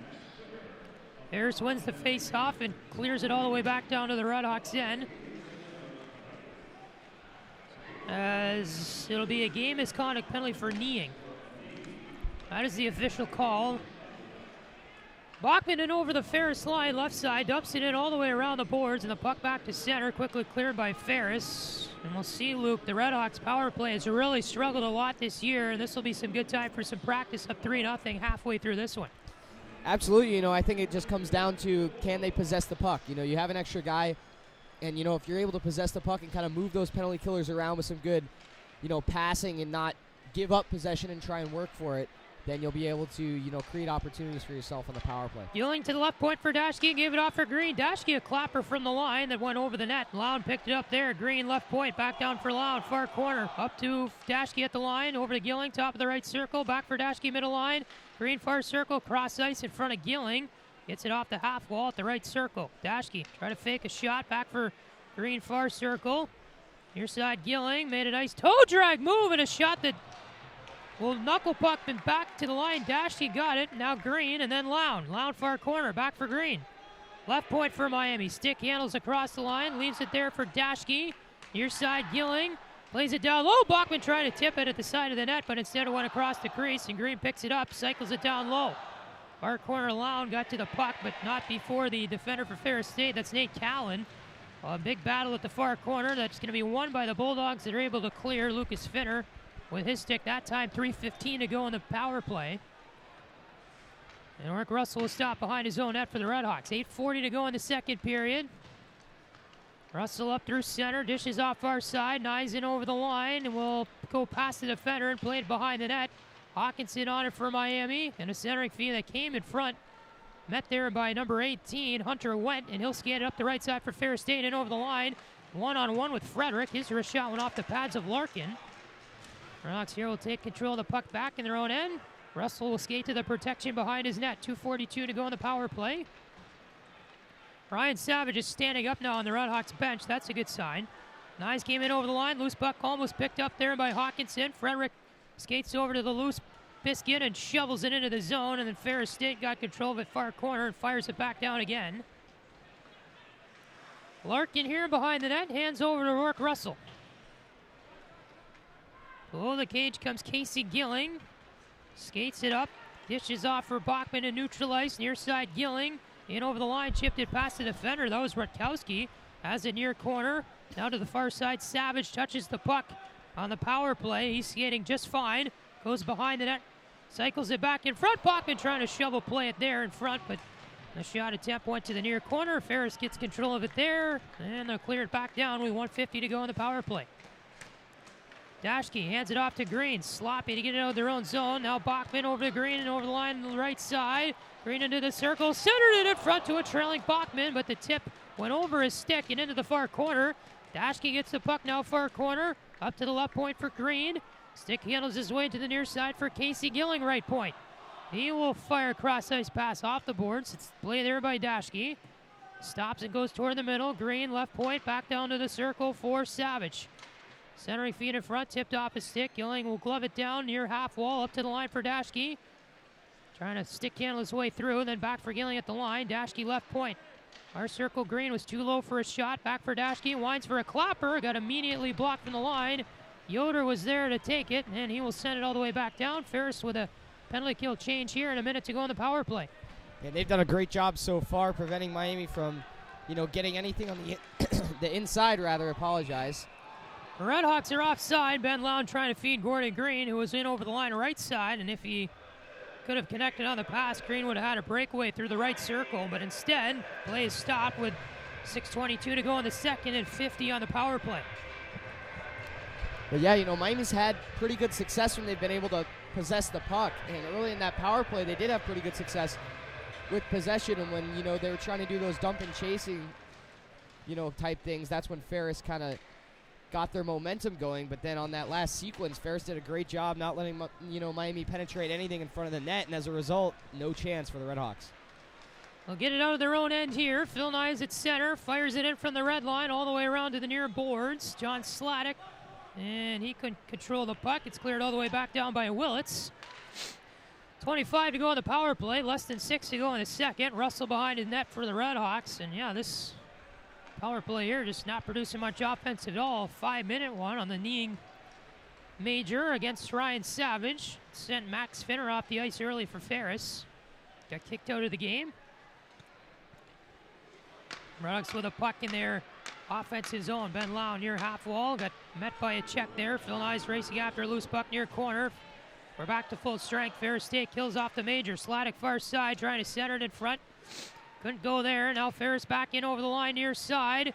As a wrist shot here came in from Dallas Tulik. Blocked away by Ryan Larkin to the far corner. Ferris on the puck again. It is Hunter Wet. Got it up to the line. A wrist shot over the net came in there from Ferris. Russell behind the net. Try to lay ahead and they score! Lucas Finner got a loose puck in front of the net, or behind the net rather. After Rourke Russell laid a hit, instead he tried to play a Ferris State man behind the net. Loose puck picked up by Finner, and you could snap a finger. He wrapped it around and beat Larkin on the pad side, left side of the net. And Lucas Finner has put Ferris back in it. Makes it a 3-1 game with 5:02 left in the second. And just the level of play from Ferris has just progressed over the course of this second period from, what we saw in the first all the way up until now. They had a huge, kill on that 5-minute penalty to Max Finner. He was ejected from the game. But, you know, when they're able to kill that, that's a huge morale boost on the bench, a huge boost of momentum, and they score a goal right away on a great play there by Lucas Finner. So the RedHawks allow goal number 1 of this game. They're up 3-1. Puck in the Ferris State end. Hawkinson right point, plays it to the near corner. Monty Graham behind the Miami net, spins away from Rutkowski, but Rutkowski got the puck, then handed it off to Graham, and a shot in the right circle, patted away by McPhail. McDonald trying to come out of his own end for Ferris, handed off to Rutkowski. Now they're at center, and in over the RedHawk line, transit. Left side, Rutkowski, a shot, got blocked down, then taken back by the Bulldogs, and a big toe drag from Clark, and they score again! Cam Clark on a lucky bounce for Ferris State. A shot came in from the left point. The RedHawks blocked it. It went right to Cam Clark, who was at the middle of the blue line. He skated down the right side of the RedHawks end with a beautiful toe drag on a defender who was kneeling down. And Cam Clark got a 5-0 on Ryan Larkin, and just like that, it's a 1-goal game. Yeah, and, you know, Ferris State's done a great job here finding the open spaces. You know, Miami's left just a few, you know, spots on the ice where you could see some clear white ice. You know, there's no defenders there, and Ferris State's done a really, really good job, you know, as of late getting pucks into those areas, and they're rewarded with 2 goals here.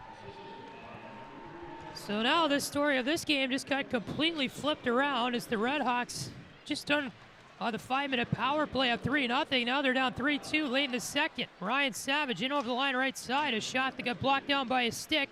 Went off the end boards and then covered up by the glove of Carter McPhail. And it brings us to a media timeout with 3:54 to go in the second. So the RedHawks now still with the lead, but it's 3-2, and Ferris with the offensive attack coming back. Listen to Miami Hockey on Red Hawk Radio.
Face off to the left of Carter McPhail, making his first career start. The freshman out of Fenton, Michigan, today for Ferris State.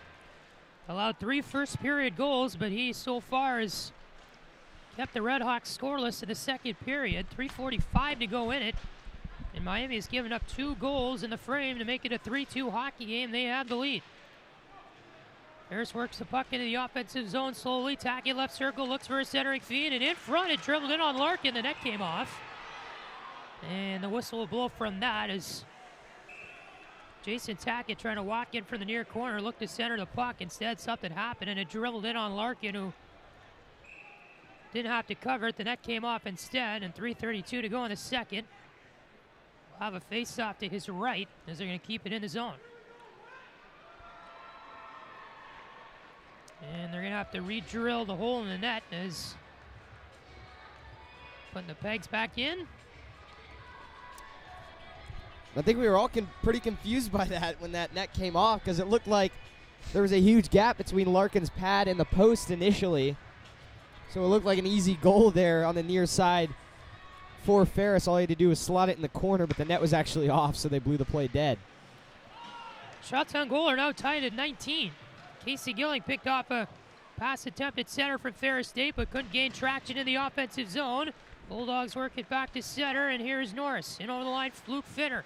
Skates it toward the middle, now to the right circle, a backhand shot. We're going to get a penalty coming up here, and I believe it's against the Bulldogs. Yes, Willett touched it up at center. It's a cross-checking call. And it's coming here against Ferris State, and the RedHawks will get another power play chance as Bachman ties up with a Ferris player in front of their own bench. And the guilty party is going to be number 10, Cole Norris.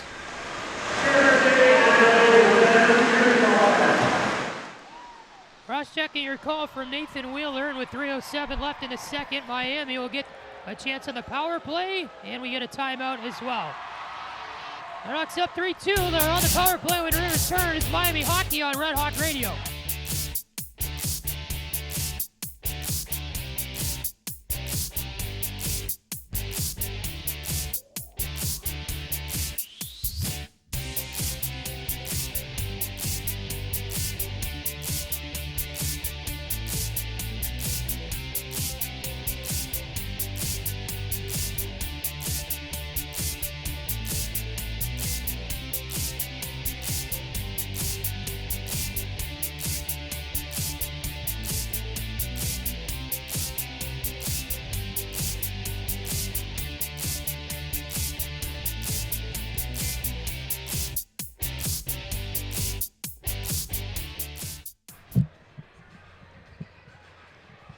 Miami 3, Ferris State 2. Patrick Geshan and Luke West Poley with you here. Face-off will be to the left of Carter McPhail. Casey Gilling will take it against Dallas Tulik. RedHawks want it back to the right point. Dashke there, walks it to the middle of the line. Passes near side for Gilling. Down low for Karch Bachman. Hands it back for Gilling. RedHawks on the power play in front with a centering feed. And Gordon Green would met it there, but he was stopped by the blocker of McPhail. Green far corner now. Gets it up to Bachman far half wall. Wraps it all the way around to the right point for Gilling. Gilling to the middle of the line. Dashke far circle. Green had the pass between his legs. Went behind the net. Bachman left it there for Savage. Now behind the net it drills again. Yoder fed it up there to McDougal, who clears it all the way down for Ferris State. And so Larkin will stop it behind his own net for Miami. Derek Dashke stops there for the RedHawks. And picks up the loose puck, and Gordon Green up through center and over the line, middle of the ice with Nyes, and a shot there from Nyes. In front, they score! Don't know how, but that puck ended up right in front of the net. Gordon Green was there to bury it. He was in the crease, and Gordon Green for the RedHawks will pick up goal number 4 on the season, and it's 4-2. Miami gets one back. 2:16 to go in the second on a power play goal. And I don't know about you, Patty. I have no idea how that puck went in. That puck was kind of shot towards the blocker side of Carter McPhail. As we're going to see the replay here. Yeah, and it goes off of Cam Clark, the right defenseman there, and bounced back into the crease. It looked like it was just going to skitter, towards the far side, but it bounced into the back of the crease right on the green stick, and he puts in an easy tap-in for number 4 in the season and number 4 in this game for the RedHawks. Ferris State now threatens in the offensive zone. Tulik far circle had the puck, and instead taken over by Monty Graham far corner. Up for Phil Nyes, who stops and then dishes back behind him for Rourke Russell. Tulik plays it in behind the net for Ryan Larkin. Stop there. Monty Graham couldn't catch the pass. Alec Capstick was on it. Then Graham near corner for the RedHawks trying to get it out of their own end. And then Hawkinson will play it back to center after getting a pass. Ferris State, though, quickly on neutral ice. Plays this to the near side. Tacking it over the line. Down to the circle. A centering feed in front, but nobody could grab it for Ferris State. The puck was bouncing everywhere. Alec Capstick was skated all alone for the RedHawks up the ice, trying to deke on the defender. He got taken down, and Capstick slides into the goaltender McPhail.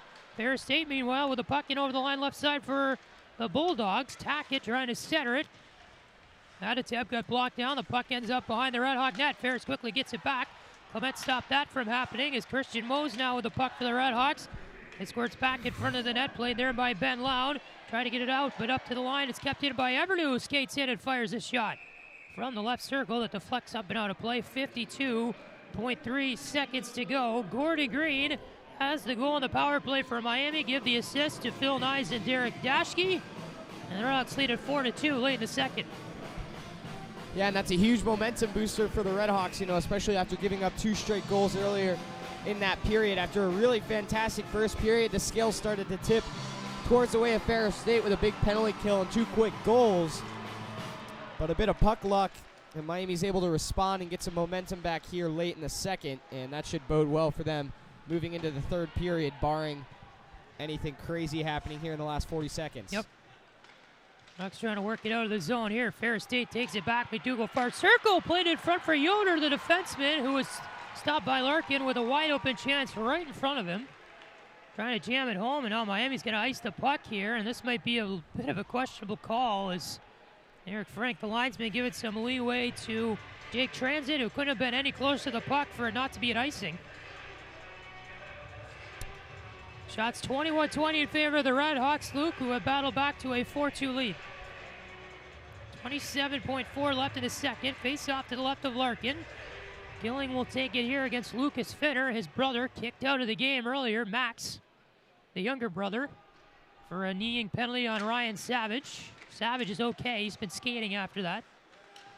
But it didn't look good from the start. Ferris wins the draw. Rakowski left point. High slot feed. Looking down there for Norris. Now the puck near half wall. Rakowski got it again. Fired a slap shot that got blocked down by Dashke. Near half wall, Norris skates it up. Back for Rakowski in front, and it got tipped over the net by Wendt. Another centering feed. Finner missed that one. It was too far in front of his stick. He was all alone in front of the net. And now the horn will sound to end the second period. Ferris State couldn't keep it in their own zone. It went back to center. And that ends the festivities. We're through 40 minutes. And Luke, your take on the RedHawks play here. 3-0 lead at the beginning of the period. It went down to a 3-2 lead. Then they got back on it and take a 4-2 lead going into the locker room for the second intermission. Yeah, you know, I think Ferris State made some great adjustments coming out. They shuffled up the lines a little bit. We saw Max Finner come out and play a little bit more, which we thought maybe would try and, you know, inject some life into them. Obviously did not do that. He ends up getting kicked out of the game. But maybe, you know, something in disguise for them as they ended up killing off that penalty, which is a huge momentum booster. They put two quick ones in, and, you know, just like that, they're right back in this game. Miami with a little puck luck, though, and they're able to get some momentum back. That's a huge, huge, huge goal there for Gordy Green late in the period. I'm sure they're really, really excited to put that one into the net. A bit of a gift, but they'll take any ones they can get, and they're up 4-2 here with just 20 minutes left to go. Well, yeah, it's still just a 2-goal game, and we've seen that before. You can come back from that with just about any amount of time on the clock left, so it still is an interesting storyline heading into period number 3. So we'll take a quick break for the second intermission and back with you for the third period in about 15 minutes or so. Grab a drink, take a rest, and join us back in about 15 minutes. 4-2 RedHawks lead it after 40. It's Miami Hockey on Red Hawk Radio.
About to begin action here in period number 3 between Miami and Ferris State. RedHawks lead it 4-2 as we're about to begin the final 20 minutes. Patrick Geshan, Luke West Poley with you here at Coach Cady Arena tonight.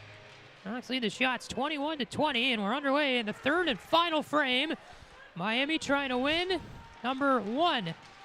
game number 1 this season. Coach Bergeron looking for his first win as Miami hockey head coach.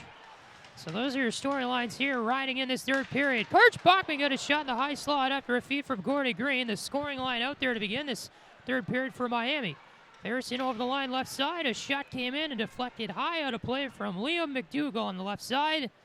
And it stops play 26 seconds into this third period on fresh ice. And Luke, you've got the stat sheet. What stands out to you? Well, maybe I haven't done him enough justice. I kind of noticed that we were calling his name a lot, but Derek Dashke, he had 2 blocks, 3 shots, and he had 3 assists through the first 2 periods, so he's been all over the ice. We've called his name a lot, but, I didn't realize until looking down at this sheet that he actually, had contributed so much on the score sheet, so Dashke's been huge for Miami through the first 2 periods. All right, so Derek Dashke could be a player of the game candidate. There's for the puck in the offensive zone. Centering pass went back to center. Sladek after for Miami. Trying to race after a puck, but Cam Clark beat him to it first in the Ferris zone.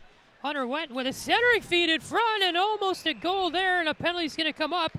Lucas Finner caught the pass between the hash marks in the middle, trying to dangle his way on Larkin, but was prevented by a hook. And Jack Clement, the freshman, the guilty party, caused the penalty on Lucas Finner.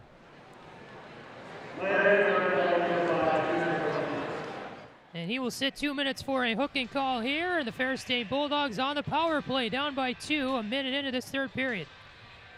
And, man, Finner's been great tonight, hasn't he? I mean, he's been all over the place, for the Bulldogs. He's got a goal already in the game, and he's just been really, really good for them offensively thus far. Drawing another penalty here and a crucial point in the game at the beginning of the third period, trying to establish some momentum down by 2 and trying to get something going on offense. So Ferris with a puck here in their own end. It is controlled by Callan. He'll skate it up the left side and in over the Red Hawk line. Below the goal line is Sidard, and he will take control of the puck and unopposed clears it all the way back down the ice. McPhail spins around, gets it quickly back to center from the Ferris State net. Moyes trying to get over the line right side with it, but instead Red Hawks stopped that attempt and sent it back down again. Tack it after it. Phil Nye's 4 checks below the goal line, stealing the puck away from Willett. But Willett gets it back, and then a little drop pass here to Callan. And then goes far side for Jason Tackett. Near side Moyes trying to go across for Callan. Missed him there at neutral ice. Bachman with the puck in the Red Hawk zone. Fires it all the way back down with a minute to go on the power play and 18 to go in the third period. Behind his own net, Rutkowski comes out with it for Ferris State. Dishes far side for Cale Norris. And over the line left side looking for a pass. Goes cross ice to the right point for Clark. And then Rutkowski gets it middle line and they switch spots on defense. Lucas Finner spins around near half wall on Sidard. Gets it up to the right point for Rutkowski. Back to the half wall for Finner. Toward the middle. Centering pass to the left point now. And a shot from Clark. Went off the right pad of Larkin. Glove down. The clearing attempt was Rutkowski. Clark now with it far point. Back for Rutkowski, middle line. To the near side for Lucas Finner. Walks it up to the middle of the blue line. A wrist shot in, blocked down. Gordy Green slopping the loose puck out of the end. And 12 to go in the Clement hooking minor. And Ferris State will make a final rush in the power play. Finner up the right side, chips it in over the line. Gets it to the near corner of the Red Hawks end. Trying to wrap the puck around to the left point. Willett skates in a minute there for Ferris.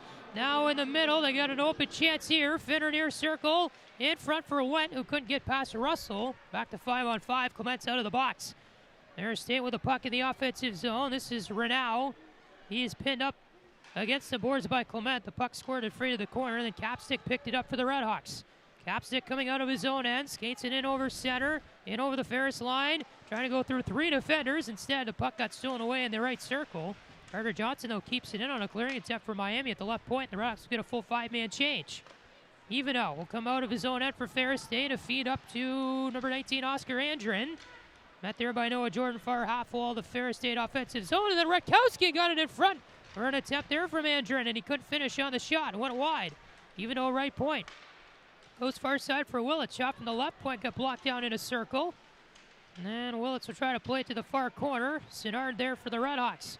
Willits now will change direction again in the far corner. Sinnard left in. The Crowder will make a nasty hit right in front, and they're going to score as Willits was able to center that pass in front to Andren. Andren finished it off between the hash marks, but the RedHawks here are going to go on the penalty kill as Bray Crowder had a nasty hit below the goal line on number 25, Jake Willits, the freshman, 6'1", 195 out of Erie, Michigan.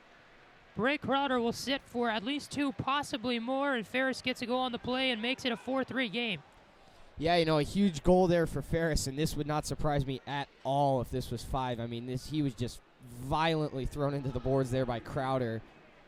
I mean, the only thing that could really prevent him from maybe, getting a 5 would be the fact that he didn't really have any momentum, but he didn't really need it. I mean, that's a really, really dangerous spot, a few feet out from the boards, and Crowder just violently throws a Ferris State player into the wall, and in my book, that's a 5 every time, and that's not going to shock me if it gets cleared out. And on the goal, it was just, a good play. The puck squirts out front, and I think a little bit distracted there by the penalty they just committed where the RedHawks trying to touch the puck and maybe trying to touch it a little bit too much and not make some defensive plays with it and just kind of ignore the Ferris State player in front of the net, and he just fired that one home, and it was a pretty good shot there from the Ferris State player, and we're going to get the call here. After they reviewed it.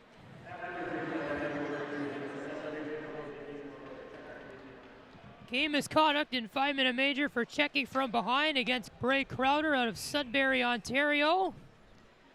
And he sat out the Saturday night game against the University of New Hampshire, and trying to get back in the lineup, he did. And he's going to go to the locker room early, so that's our second player getting kicked out on this game. Earlier it was Max Finner for Ferris State on a knee-in call against Savage. And Carter Johnson's going to serve the penalty here. So now the RedHawks lead by just a goal, and Ferris State on the power play for 5 minutes. And a big kill is going to come up here after that last Ferris State goal, and Bulldogs scoreless on the power play. They're 0 for 3 tonight. So this is going to really test the adversity of Miami. As Ferris State, after the center ice draw with the puck in their own end, and they're going to try to work it out. Near side feed in over the line is Lutz. He'll stop at the right point and up to the middle line. Callan, wrist shot in, it was high. Larkin clubbed it down with 15:34 to go in the third and 20 seconds into the power play. The goal was scored by Oster Andren on the delayed penalty. Jake Willits will get the lone assist on it. First goal of the year for Andren, and Ferris State trails at 4-3.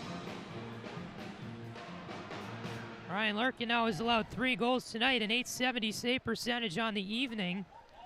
And coming in, the senior struggling this year, a 6.72 goals against average on the season, only an .833 save percentage. RedHawks win the draw on the penalty kill. Clement got it out to center. Casey Gilling steals the puck away. He's got Green coming down the left side. Gilling trying to center it in front. It went off his skate, and they couldn't connect. Callan trying to come out of the zone, prevented by Green. Now in over the line, left side comes Moyes for Ferris. He's going to end up going behind the net. Didn't have an angle on a shot. Defense by the RedHawks, and now Moyes is going to trail this puck all the way out of the zone, out the right side. He'll regroup at center ice and do it all himself. Hands off to Lutz, right side of the line. He's going to have to go back to neutral ice with it. Callan fed it up ahead, and back there was Tackett. Now Green takes the puck away and fires a shot in the high slot after he stole it away at center.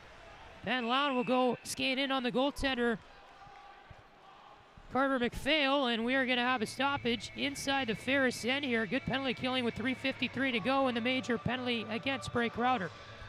Yeah, good penalties killing so far for the RedHawks, and I think the biggest key here for Ferris State is obviously you want the goal, but if you can't get the goal, just get a lot of offense. I think Larkin's confidence is a little bit shaken right now. That last goal, I think he probably would want back. If he could do it again, he'd make that save. But nonetheless, it is on the board, and so Ferris State, you got to, get a lot of offense here on this power play, and even if you don't score, get a positive power play going to try and spur up your offense, because you still need a goal here in the last 15 minutes. There's State with a puck in the offensive zone. Clark to the middle of the line. Morris skates it back to the near half wall. Now down low the hash marks Finner. Far side feed. Bretkowski at the line. A weak slapper in. Get blocked down by Lots of traffic in front. Grant Frederick backhands it out to center for the RedHawks, but they're quickly back in over the line. Rutkowski to Norris. Left side wide open. A beautiful toe drag and a shot there by Transit, but Larkin got the pads on it. And the puck will come back to the near half wall. It's picked up by Transit. Backhand feed down low for Finner. Skates it behind the net. Then circles back left side. Up to the line for Rutkowski. And a shot from Clark. A slapper from the far circle. Clapped off a stick and out of play. 2:55 to go on the penalty. 13:49 to go in the third. 4-3 the RedHawks over Ferris State. Good sequence there from Ferris State. They had some offensive scoring chances. They worked down low pretty well, and they kept possession of the puck for a lot of that time. They had a couple shots there, and nothing too crazy in the way of chances, but it's definitely a start here for the Bulldogs. You can sense that, they're getting a little bit more confidence that they can, put this puck in the net, and they're just putting on more and more offense as this game goes on. Monty Graham will take the draw on the right side against Jason Tackett. And Ferris State wins it back to the line here, and they're going to keep control. Second power play unit is on. Willits, right point, goes over to Eveno, left point. Now the near circle, Lutz up for Willits. A drive, went wide. And Monty Graham picks up the loose rebound and clears it all the way down. Ferris State behind their own net. They're going to skate out of the zone with it. Willits plays this one back for Moyes. Give and go feed at center. Moyes in over the line right side. End of the circle. Dashke playing defense on him. Moyes get a shot off. Larkin there to meet him. Put it right in the breadbasket. 2:19 to go in the power play. And a stoppage here with 13:14 to go in period number 3. And the shots now led by the Bulldogs, 26-23. Yeah, the Bulldogs have had good offense on this power play, and no super high quality chances, but that really hasn't been their game so far. Their game's mostly just been, get as many shots on net as you can. They've done that really well so far here in this power play. Casey Gillen got it out to center, but Ferris State with a quick regroup. In over the line, Eveno played it back for Lutz, wraps it all the way around the boards to the near half wall for Johnson. And now it is Tackett. Far point played by Eveno. Now to Willits, top of the right circle. Fire shot, rebound, Larkin on it. And somehow that stayed out of the net. Now Ferris State left point. It is Eveno. Gave way for Tackett. Back for Eveno. Plays it behind the net. Lutz on it near corner for Ferris State. Up to the right point for Willits. Willits will stick handle his way down to the top of the right circle. Back for Lutz. In the circle. Willits a drive. Off the ankle of Gordon Green and deflected to the far corner. Derek Dashke now on it for the RedHawks. Plays it to the near circle. Gilling. A backhand feed back to center and out with 1:25 to go in the power play. So Willits will pick up behind the Ferris net. Hands it off there for Clark. Phil Nye's a hard forecheck here on the penalty kill. He's in the zone with Lown, and right now he's got Clark pinned behind his own net. Clark a pass to the near side for Rutkowski, trying to go through the skates of Finner, and that didn't work in neutral ice. And Ben Lown plays it all the way back down. A minute to go in this 5-minute major. Sidard now with the RedHawks will play it deep in the zone. They got all 4 penalty killers in the offensive end. Monty Graham laid a huge check on Rutkowski behind the net, but they're going to have to get back. Ferris State at center, and it's picked up by Hawkinson, who stole away a loose puck. Made it back down into the Ferris end, and 43 to go on the penalty kill. Red is going to be playing it over the line by Ferris State. Finner on it. Down the right side, he was trying to go against Capstick. Capstick got the puck back, played it to center. Now a bouncing puck for Bachman. Down the left side, fired a shot wide. I was on the ice as he stole it away at center from Rutkowski. Bachman with the puck again behind the net. Rutkowski got control. Plays it to the near side for Finner, who's up to center ice for Ferris State. He's the only one there on the offensive push. They were changing.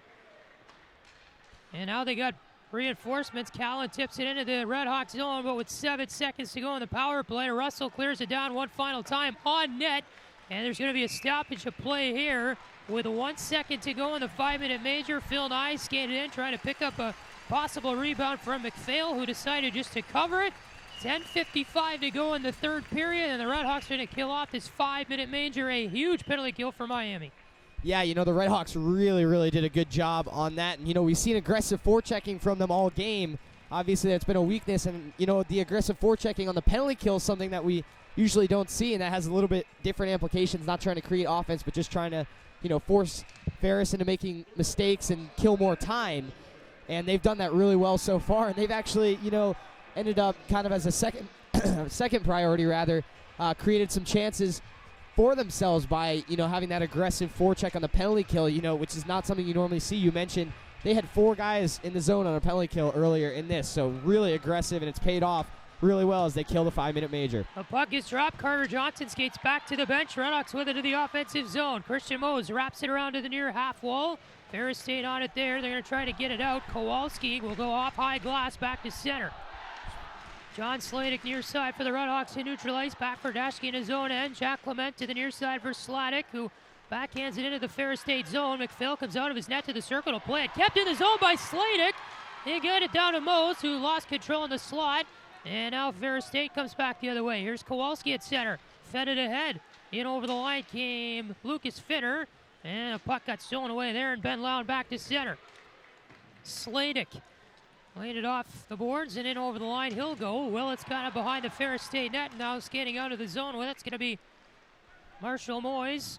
In over the line, left side come the Bulldogs, and McDougall was stopped there on a shot attempt by Frederick.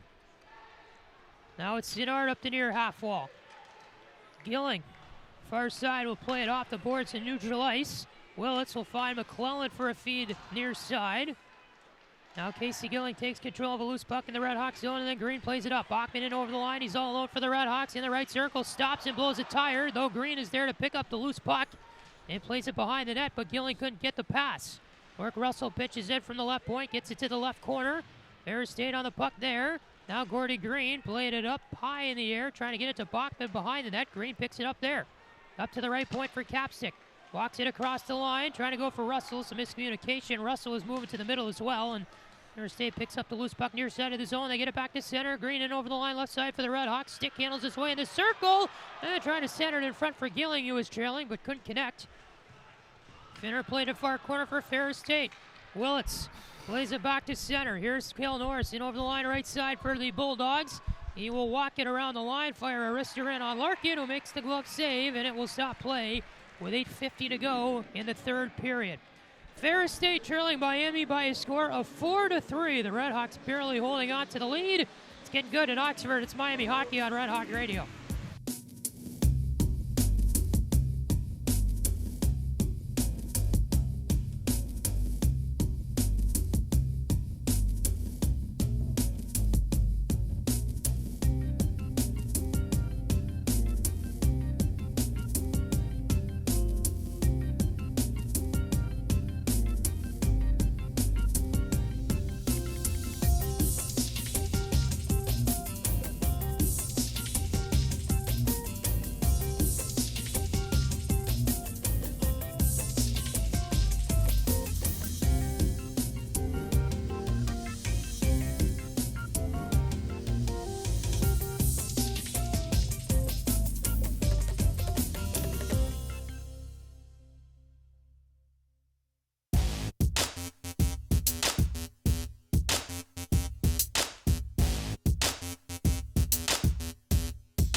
.850 to go, third period. Miami 4, Ferris State 3, and the face-off to the right of Ryan Larkin. One back by the Bulldogs, and they're going to play this one to the near corner.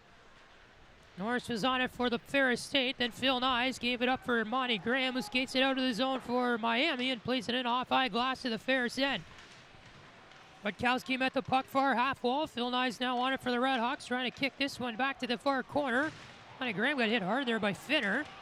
And now up the near side, Rutkowski. Back to the line for Dashke, who couldn't keep it in the zone, but plays it in anyway. RedHawks with a full 5-man change, 8:18 to go in third period.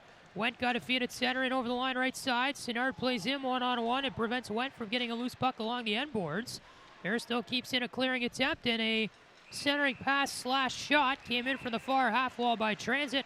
Larkin stepped out to glove it, and will stop playing, give us another timeout with 8:07 to go in the third period. They will jump around in Oxford. Well, the RedHawks up 4-3, looking for win number 1 on the air. Miami Hockey on Red Hawk Radio.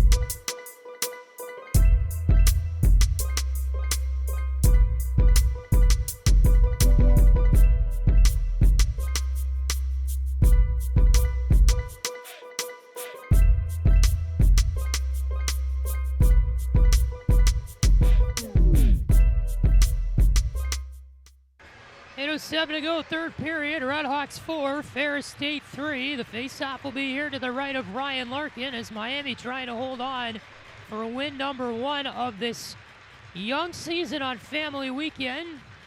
This is game 1 of the series with Ferris State. Game 2 will be tomorrow at 8 o'clock Eastern Time right here at the Goggin Ice Center. As after the faceoff, the puck ends up at the Ferris State bench. The RedHawks trying to get it out of the zone. And so that will stop play with 8:03 to go here in the third, Luke. So Luke and I will be back with you tomorrow night for Hockey on Red Hawk Radio. Again, 8 o'clock. The start time for Ferris State. We'll be on the air with you tomorrow from Yeager Stadium as well. The football team playing Northern Illinois on Family Weekend. And that will be an exciting game. RedHawks and Huskies will battle it out at 2:30 tomorrow on Red Hawk Radio. And I will be on the call with that with Josiah Collins. And then we'll ship it over to Goggin here for some hockey, and Luke will join me for that.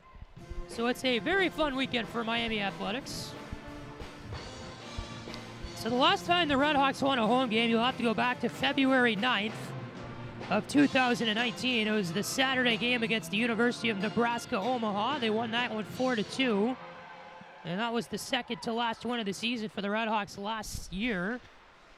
So it's been since February that they've won a home game. Yes, a lot of months of vacant play between that time and now, but it's been a while.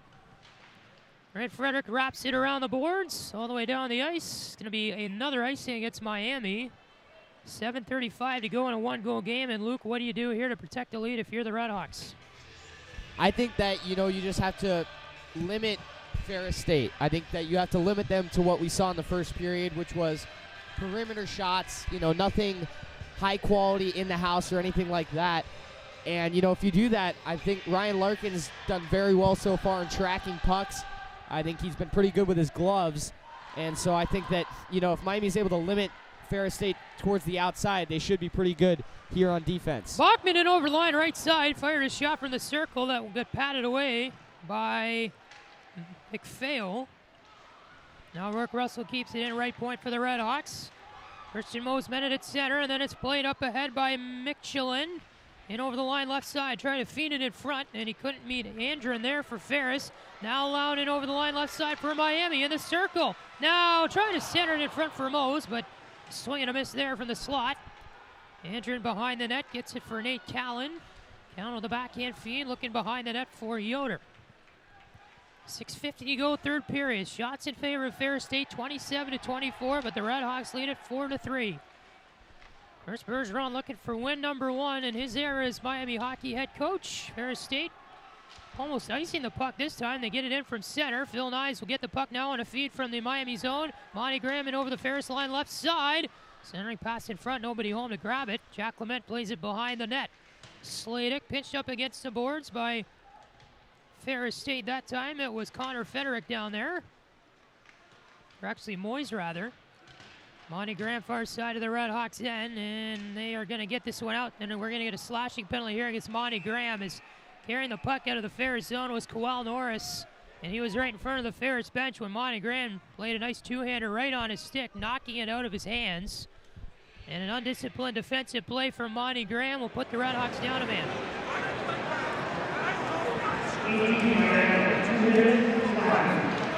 6:09 to go in the third period. They're going to have to kill again, Luke.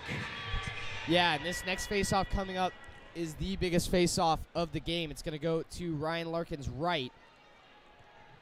And Ferris, this is a huge, huge face-off for them. Redhawks killed off a 5-minute major earlier in the period on a Bray Crowder game misconduct, and they were able to kill that one off. Ferris 0 for 5 on the power play today.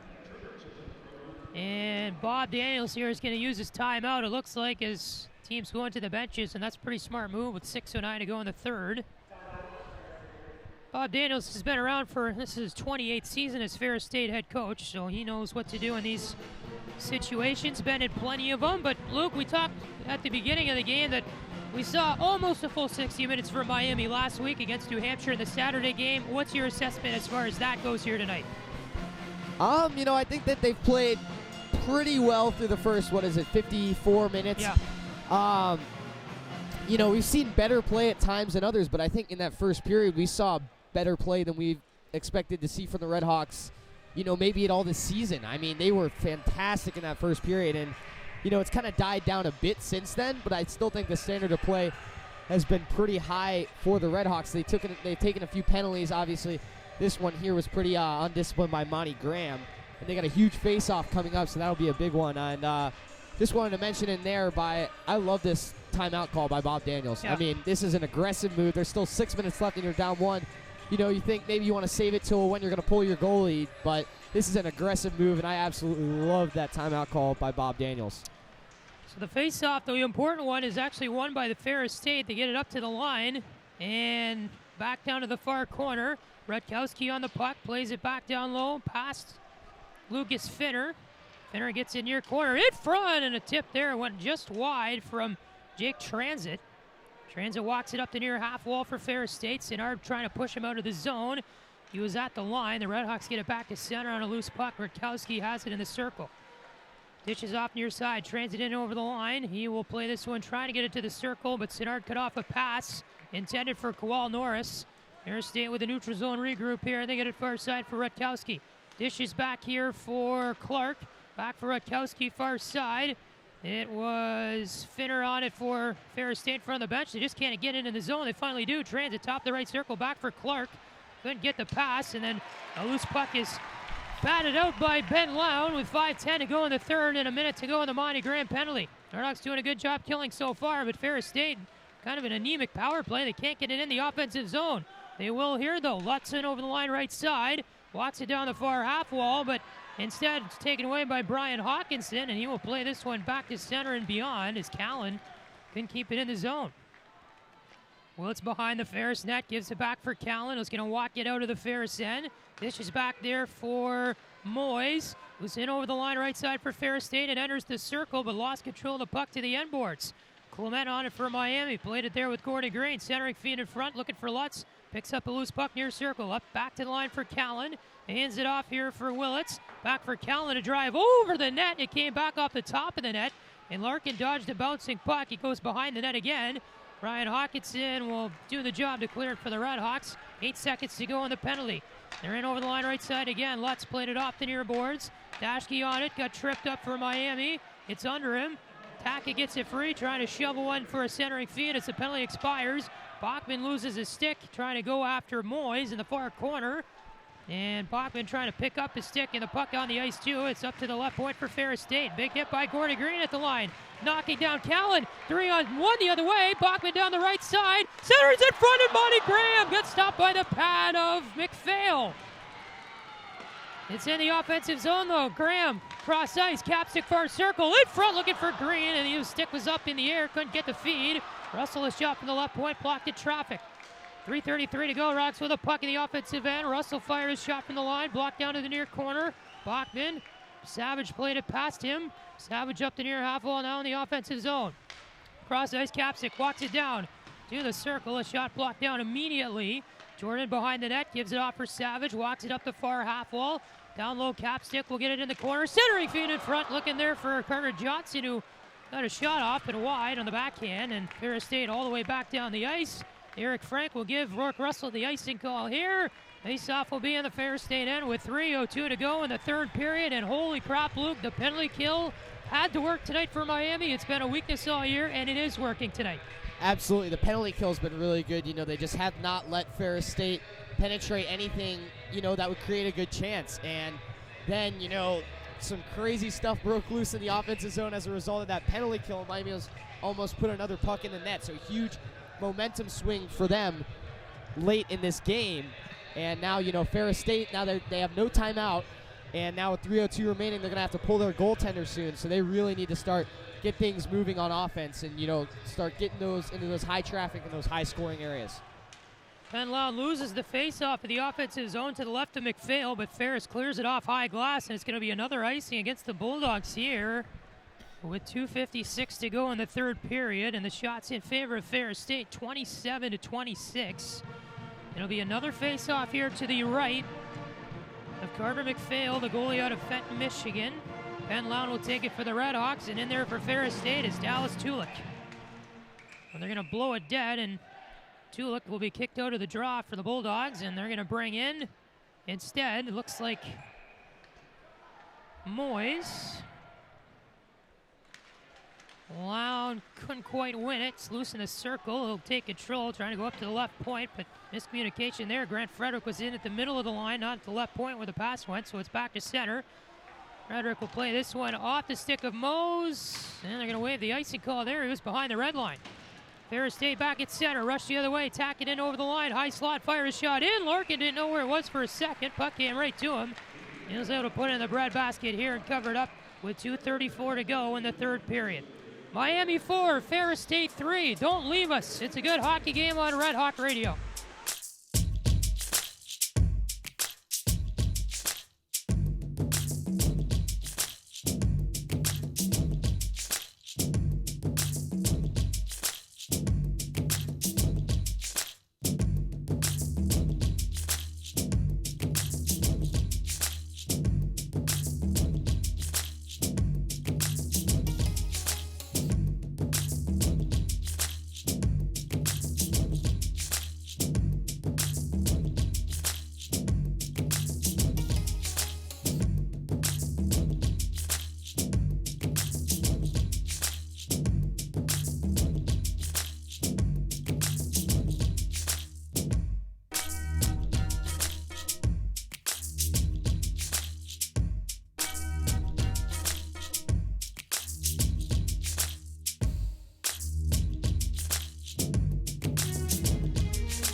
Buckle your seat belts. 2:34 third period. Miami 4, Ferris State 3. Redhawks looking for their first home win since February 9th. And their first win of this new season under a new head coach at Chris Bergeron. It also could be his first win as Miami head coach. All right, Ferris State far half wall in the offensive zone. Gave up the puck, and Hawkinson will play it all the way back down to the Bulldogs' end. As coming away with that one is Oscar Andren. Goes cross ice here for Clark. And Rutkowski will play this one out. In over the line, Michelin. He will get it far circle and fired a shot that went off of Hawkinson's stick and up and out of play. 2:11 to go third period. Ferris State has already used their timeout. Miami still has theirs. And we will keep our eye on Carter McPhail to see when he will get pulled. 2:11 to go here. You mentioned they don't have a timeout, but that was because it was called pretty aggressively there by Daniels. So we'll see with 2:11, you know, how early he is going to pull him if Daniels elects to make an aggressive play or pull back a little bit and give it some more time. Puck behind the Redhawks net. Sinnard goes to the near corner with a Went. They're going to battle it out there. Ferris wins it. Brent Frederick now will pinch a player up the near half wall. It was McDougall. Shot came in from the line wide and high. Now it is Transit, far corner. Plays it back to the near corner of the Redhawks end. Callan pinched in there from the point to try to meet the puck. Bachman was there too. Frederick missed that. Puck to the far half wall now as Ferris played across ice. Below the line, Transit in the far corner. Gilling was trying to ride him in. Now the puck to the near half wall for Callan. Plays it back behind the net. Coming in there was Ferris, and that was Transit, trying to transit the puck to the near corner. Now he's trying to transit the puck in front of the net. We're going to get a penalty here as players going down all over the place, and the Redhawks are going to be shorthanded with 1:22 to go in the third period. Tim Walsh, the referee on neutral ice, calls a hooking penalty against Miami. And it looks like Casey Gilling's going to go here. And for the rest of regulation, Miami will be shorthanded.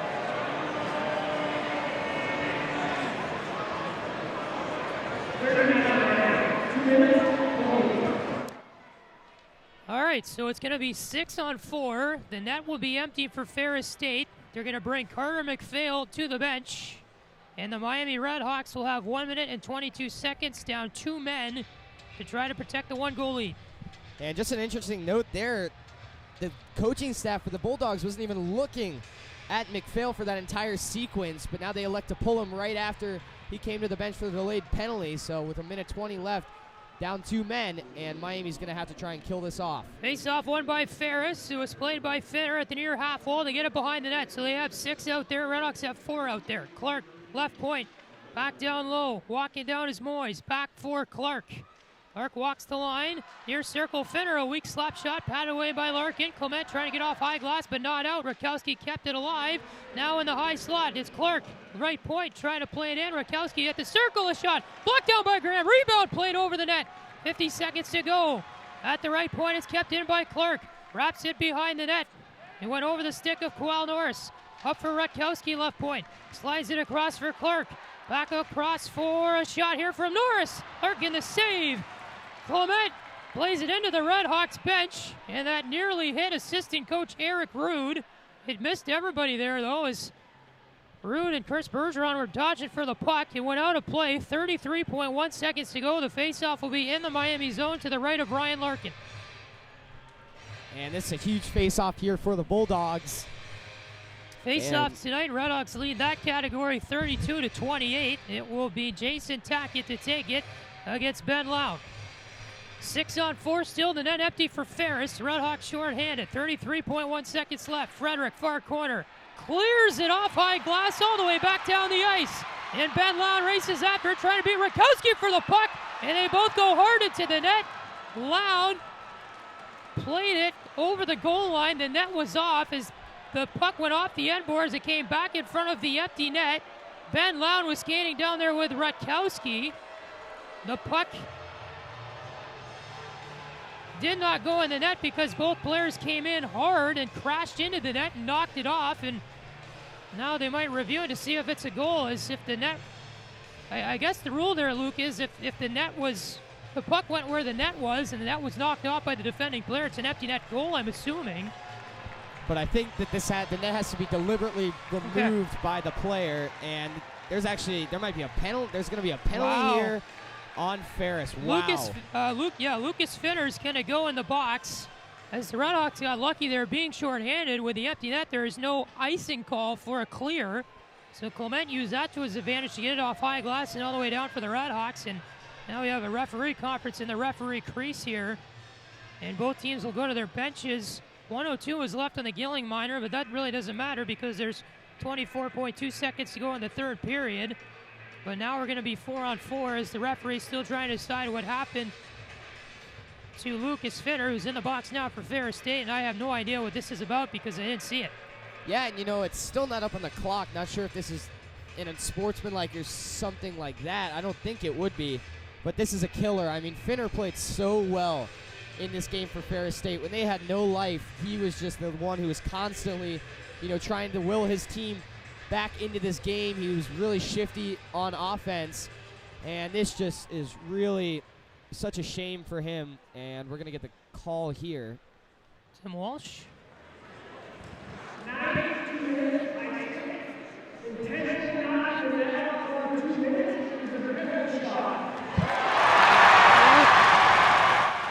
The RedHawks are going to get a penalty shot. So the official word is that Ferris State's Rakowski, when he was battling with Loud to go down and toward the empty net, that he purposely knocked the net off so Loud couldn't score. So Miami's going to get a penalty shot here with 24.2 seconds to go in the third period. The penalty is a high-sticking minor to Lucas Finner. So we'll be 4-on-4 the rest of this game, but before Miami takes a penalty shot, and I don't know if Ben Loud has to take it or if the RedHawks get to select a player. Ben Loud would certainly be in the a good candidate to take a penalty shot, but it looks like Chris Bergeron's going to send out the captain, Gordy Green. And this is huge. If Ferris can stop this, they're still in this game. They have some momentum. And Gordy Green's got the game on his stick right now, and he can put it away. Last time a Miami player attempted a penalty shot, February 10th, 2018, against St. Cloud State in the third period. Kirsten Meyer, a transfer to Ohio State, missed it against David Rennick.